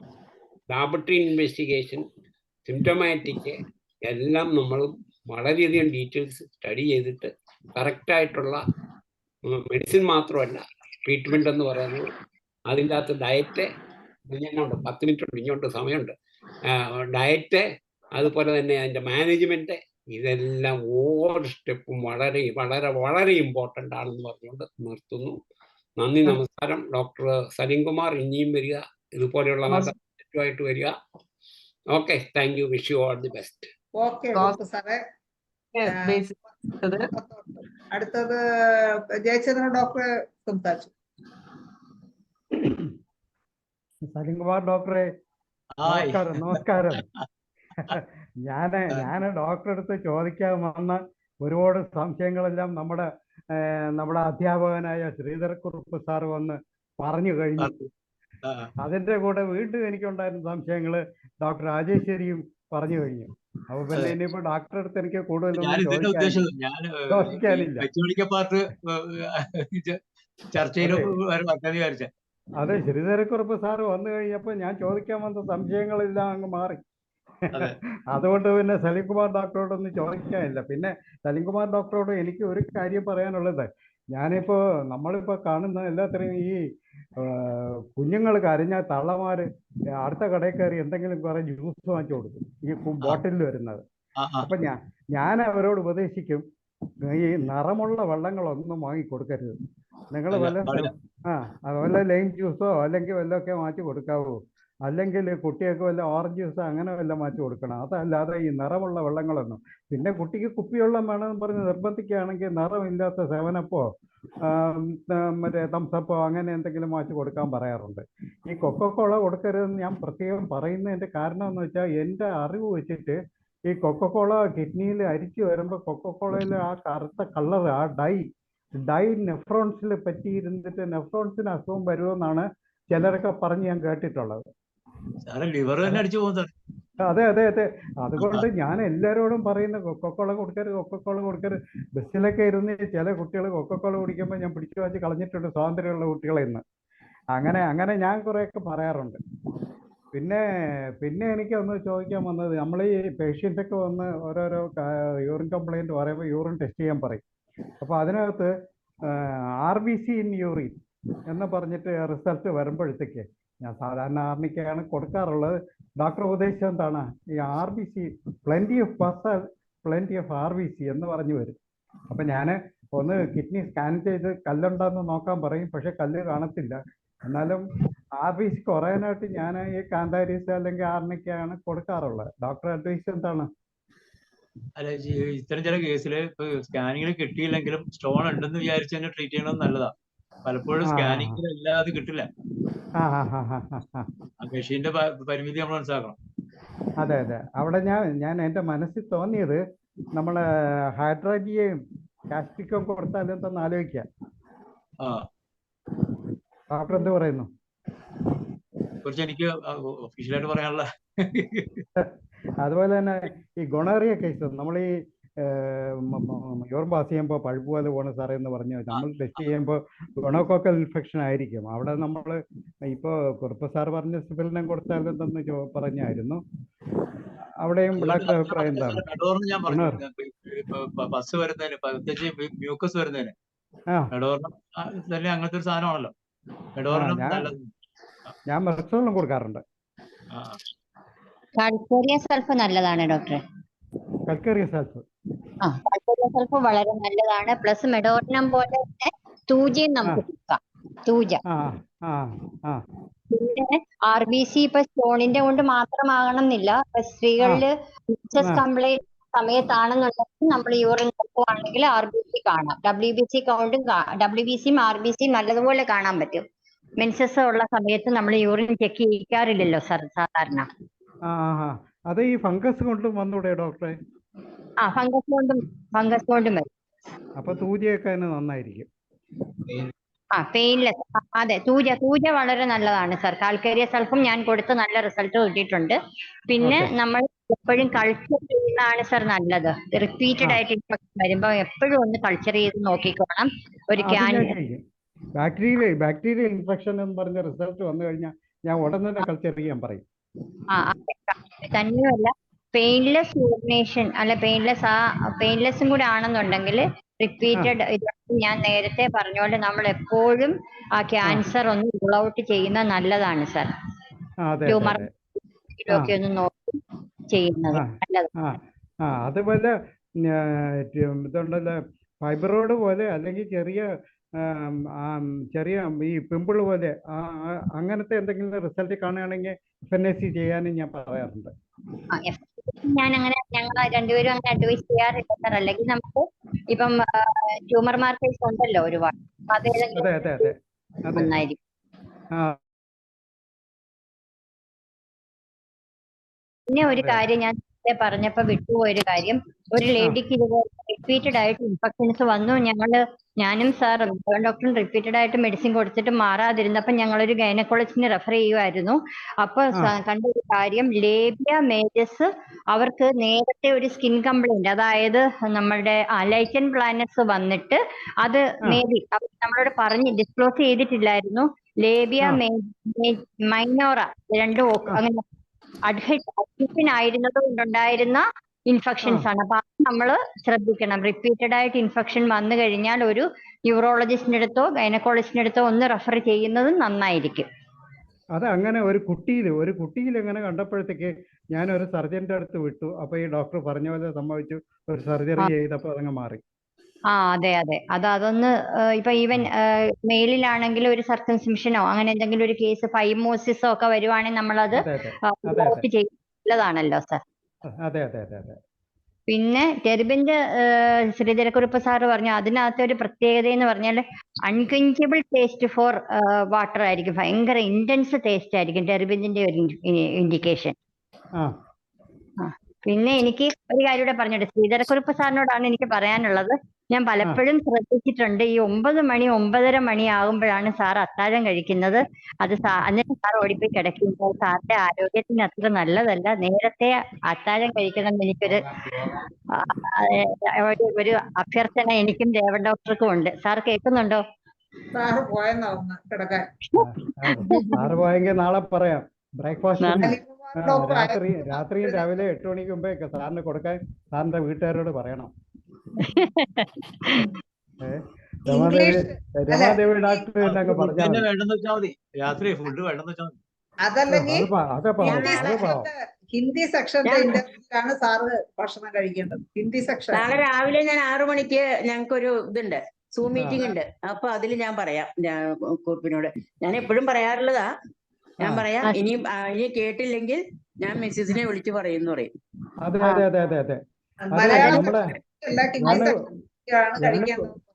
രമാദേവി ഡോക്ടറെ, വേണുഗോപാൽ റെഡ്ഡിയാരുടെ ക്ലാസ്സിൽ അത് ക്ലിയർ ആയിട്ട് പറയുന്നുണ്ടല്ലോ. അത് തന്നെ. അതെ. ഞാൻ പറയാറുണ്ട്, കുറിപ്പിനോട് പറയാറുണ്ട്, എത്ര ലേറ്റ് ആയിട്ട് കഴിക്കലേ എന്ന് പറയുമ്പോ എപ്പോഴും സൂമാണ്. അതുകൊണ്ട് ഓരോ സൂം കഴിയുമ്പോഴത്തേക്കും അടുത്ത സൂം ആവും. സമയമില്ല പുള്ളിക്കാരന്. വീട്ടുകാരോട് പറഞ്ഞാൽ മതി. അത് തന്നെ. അതാ പുള്ളിക്കാരത്തിയോട് പറയണം. അതെ. നാളെ ഏറ്റു. ഓക്കെ. അങ്ങനെ നമ്മളെ ഇന്നത്തെ സലിംകുമാർ ഡോക്ടർ ക്ലാസ് വളരെ നല്ലൊരു ക്ലാസ്സോട് കൂടി നമ്മളെ സെക്ഷൻ ഏകദേശം വൈൻഡപ്പ് ചെയ്യാനുള്ള സമയമായി.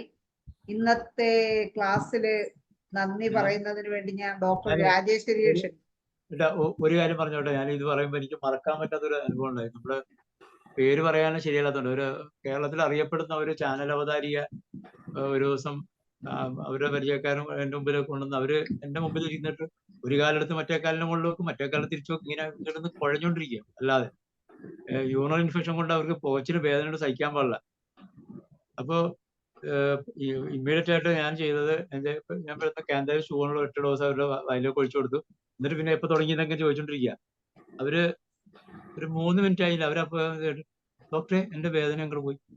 ഇപ്പൊ വേദന പോയല്ലോ ഡോക്ടറെ, ഇത് മരുന്നിന്റെ ആണോ അതല്ലെങ്കിൽ ഞാനിപ്പോ വണ്ടിയിലൊക്കെ ഇരുന്ന് കുടുങ്ങി ഷെയ്ക്ക് ആയപ്പോ ആ നീരൊഴിച്ചൊക്കെ പോയതാണോ? അവർക്ക് സംശയം. ഞാൻ പറഞ്ഞു ഇനി മനസ്സിലാക്കും ഹോമിയോപ്പതി എന്താണെന്നുള്ളത്. അല്ല 3 മിനിറ്റ് കൊണ്ടൊക്കെ രോഗം കുറയോ? കുറയും. ഇനി മനസ്സിലായില്ലേ? അപ്പൊ അതിനുശേഷം ആ ചാനലിൽ നിന്ന് പിന്നെ ആൾക്കാരും എന്തെങ്കിലുമൊക്കെ ജലദോഷത്തിന് വരാൻ തുടങ്ങി. അപ്പൊ അത് നമുക്ക് സമൂഹത്തെ പെട്ടെന്ന് ബോധ്യപ്പെടുത്താൻ പറ്റിയൊരു അനുഭവം വരുന്നത്. അവര് പേര് പറയണ ശരിയല്ലാത്തതുകൊണ്ടാണ് അങ്ങനെ ഒരു അനുഭവം വരുന്ന. കാന്താരിസ് ഒരു കേസ് കൊടുക്കാതെ കാന്താരിസിന്റെ സ്പെസിഫിസിറ്റി പറയാം. ഡോക്ടർ നേരത്തെ ഈ ഹണിമൂൺ സിക്നസിന്റെ പറഞ്ഞതുപോലെ ഇപ്പൊ ഹണിമൂൺ സിക്നസ് മാരീഡ് കപ്പിളിലല്ല, അല്ലാതെ തന്നെ ഉണ്ടായിരുന്നു. സ്കൂളുകളിൽ തന്നെ അത് ഒരുപാട് ഉണ്ടാകുന്നുണ്ട്. അതിന് ഞാൻ ഇങ്ങനെ അഡ്വൈസ് ചെയ്യാറുണ്ട്. ഓക്കെ ജയചന്ദ്ര ഡോക്ടറെ, നമ്മളെ സമയബന്ധിതമായി രാജേശ്വരി ഡോക്ടറെ നമുക്ക് സലീംകുമാർ ഡോക്ടർക്ക് നന്ദി പറയുന്നതിന് വേണ്ടി ഞാൻ ഡോക്ടറെ ക്ഷണിക്കുകയാണ്. താങ്ക് യു ശൈല ഡോക്ടറെ. എന്തായാലും ഓരോ സബ്ജക്റ്റും നമ്മളുടെ സിസ്റ്റത്തിൽ എത്ര ഡിസ്കസ് ചെയ്താലും തീരത്തില്ലെന്നും ഒരുപാട് അറിവുകൾ ഇപ്പം കഴിഞ്ഞ ദിവസം അരവിന്ദൻ ഡോക്ടർ പറഞ്ഞതുപോലെ ഓരോ സബ്ജക്റ്റും ഓരോ ദിവസം ചർച്ച ചെയ്യുമ്പോഴും ഒരുപാട് തലങ്ങളുണ്ടെന്നും മനസ്സിലാക്കി. സലീംകുമാർ ഡോക്ടറുടെ ക്ലാസ് വളരെ നന്നായിരുന്നു. എപ്പോഴും വന്ന് ഇതുപോലെ ഏത് ക്ലാസ്സിനും ശ്രീധരക്കുറുപ്പ് സാറ് പറഞ്ഞ ഏത് ക്ലാസ്സിനും സംശയങ്ങൾ ചോദിക്കുകയും അറിവുകൾ പങ്കുവെക്കുകയും ചെയ്യുന്ന ഡോക്ടറാണ്. വളരെ സന്തോഷം. ഇനി വീണ്ടും വന്ന് ഇതുപോലുള്ള ക്ലാസ്സുകളിൽ സജീവ സാന്നിധ്യമാകണമെന്ന് അഭ്യർത്ഥിക്കുന്നു. ഞങ്ങളുടെ ദേവൻ ഡോക്ടറിന്റെയും വ്യക്തിപരമായ പേരിലും പിന്നെ IPHന്റെ പ്ലാറ്റ്ഫോമിലുള്ള എല്ലാ ബഹുമാനപ്പെട്ട അംഗങ്ങളുടെയും സുഹൃത്തുക്കളുടെയും സ്റ്റുഡൻസിന്റെ എല്ലാ നന്ദി അറിയിച്ചു കൊള്ളുന്നു. നന്ദി, നമസ്കാരം. നന്ദി രാജേശ്വരി ഡോക്ടറെ. അങ്ങനെ എന്തായാലും പ്രതീക്ഷിക്കാതെ തന്നെ ഒരു ഞാൻ അനങ്ങാതെയൊക്കെ ഇരിക്കുന്നതാണോ സംശയങ്ങളൊക്കെ പലപ്പോഴും ചോദിക്കുന്നാലും ഇത്രയും നല്ല ഒരു ക്ലാസ് എടുക്കുമെന്ന് പ്രതീക്ഷിച്ചില്ല. വളരെ നല്ല ക്ലാസ് എടുത്ത സലീംകുമാർ ഡോക്ടർക്ക് ഒരിക്കൽ കൂടി നന്ദി പറഞ്ഞുകൊണ്ടും ഇന്നത്തെ സൂം സെക്ഷനിലുണ്ടായിരുന്ന എല്ലാ ഡോക്ടേഴ്സിനും ഹോമിയോപ്പതി സ്നേഹികൾക്കും സ്റ്റുഡൻസിനും നന്ദിയും ശുഭരാത്രിയും നേർന്നുകൊണ്ട് ഇന്നത്തെ സെഷൻ വൈൻഡപ്പ് ചെയ്യുന്നു. നന്ദി. എല്ലാവരെയും നേരത്തെ ഉറങ്ങാൻ വിടുന്നു എന്ന് പറയാം ഡോക്ടറെ.